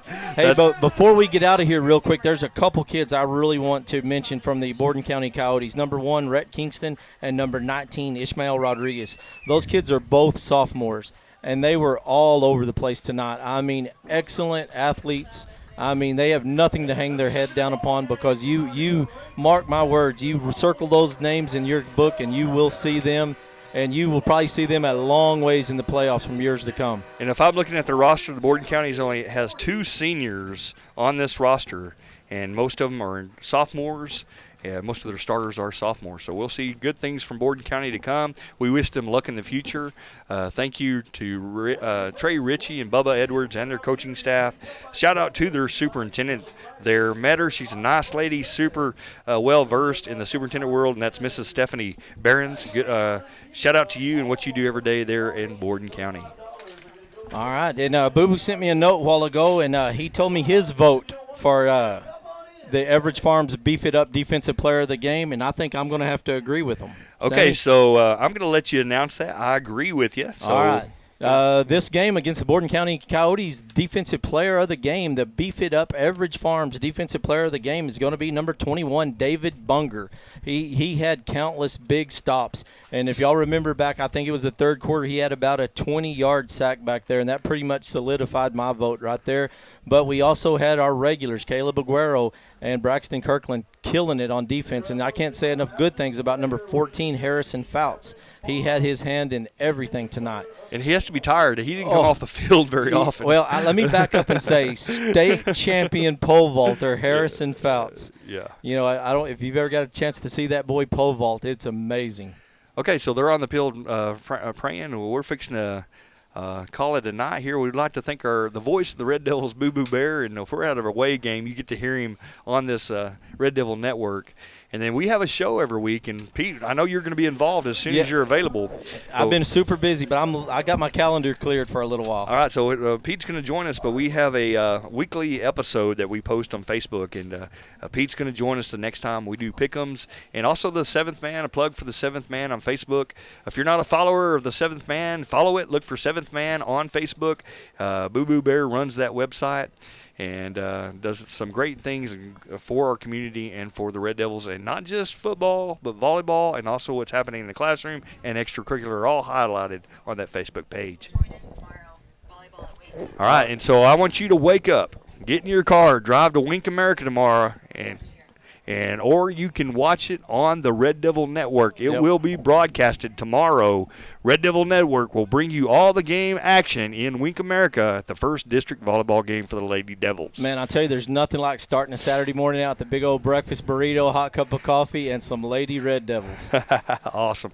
Well, everybody's got their hands in the air clapping. We're playing the school song. And, Pete, I'm going to let you take us out of here. And I sure enjoy doing this network with you. Yes, sir. And thank you, by the way, for everything that you do. Yes, sir. Well, on behalf of the national award-winning Red Devil Network, myself, Super Sammy White, Boo Boo, the voice of the Red Devils, Miss Concho Valley, Don White, and Paige Lopez, we want to thank you. Oh, and our camera crew. Our camera crew tonight was Iris Ramirez, Carson Kinney, Grady Jackson, and Jessica Renteria. We thank y'all very much, and good night.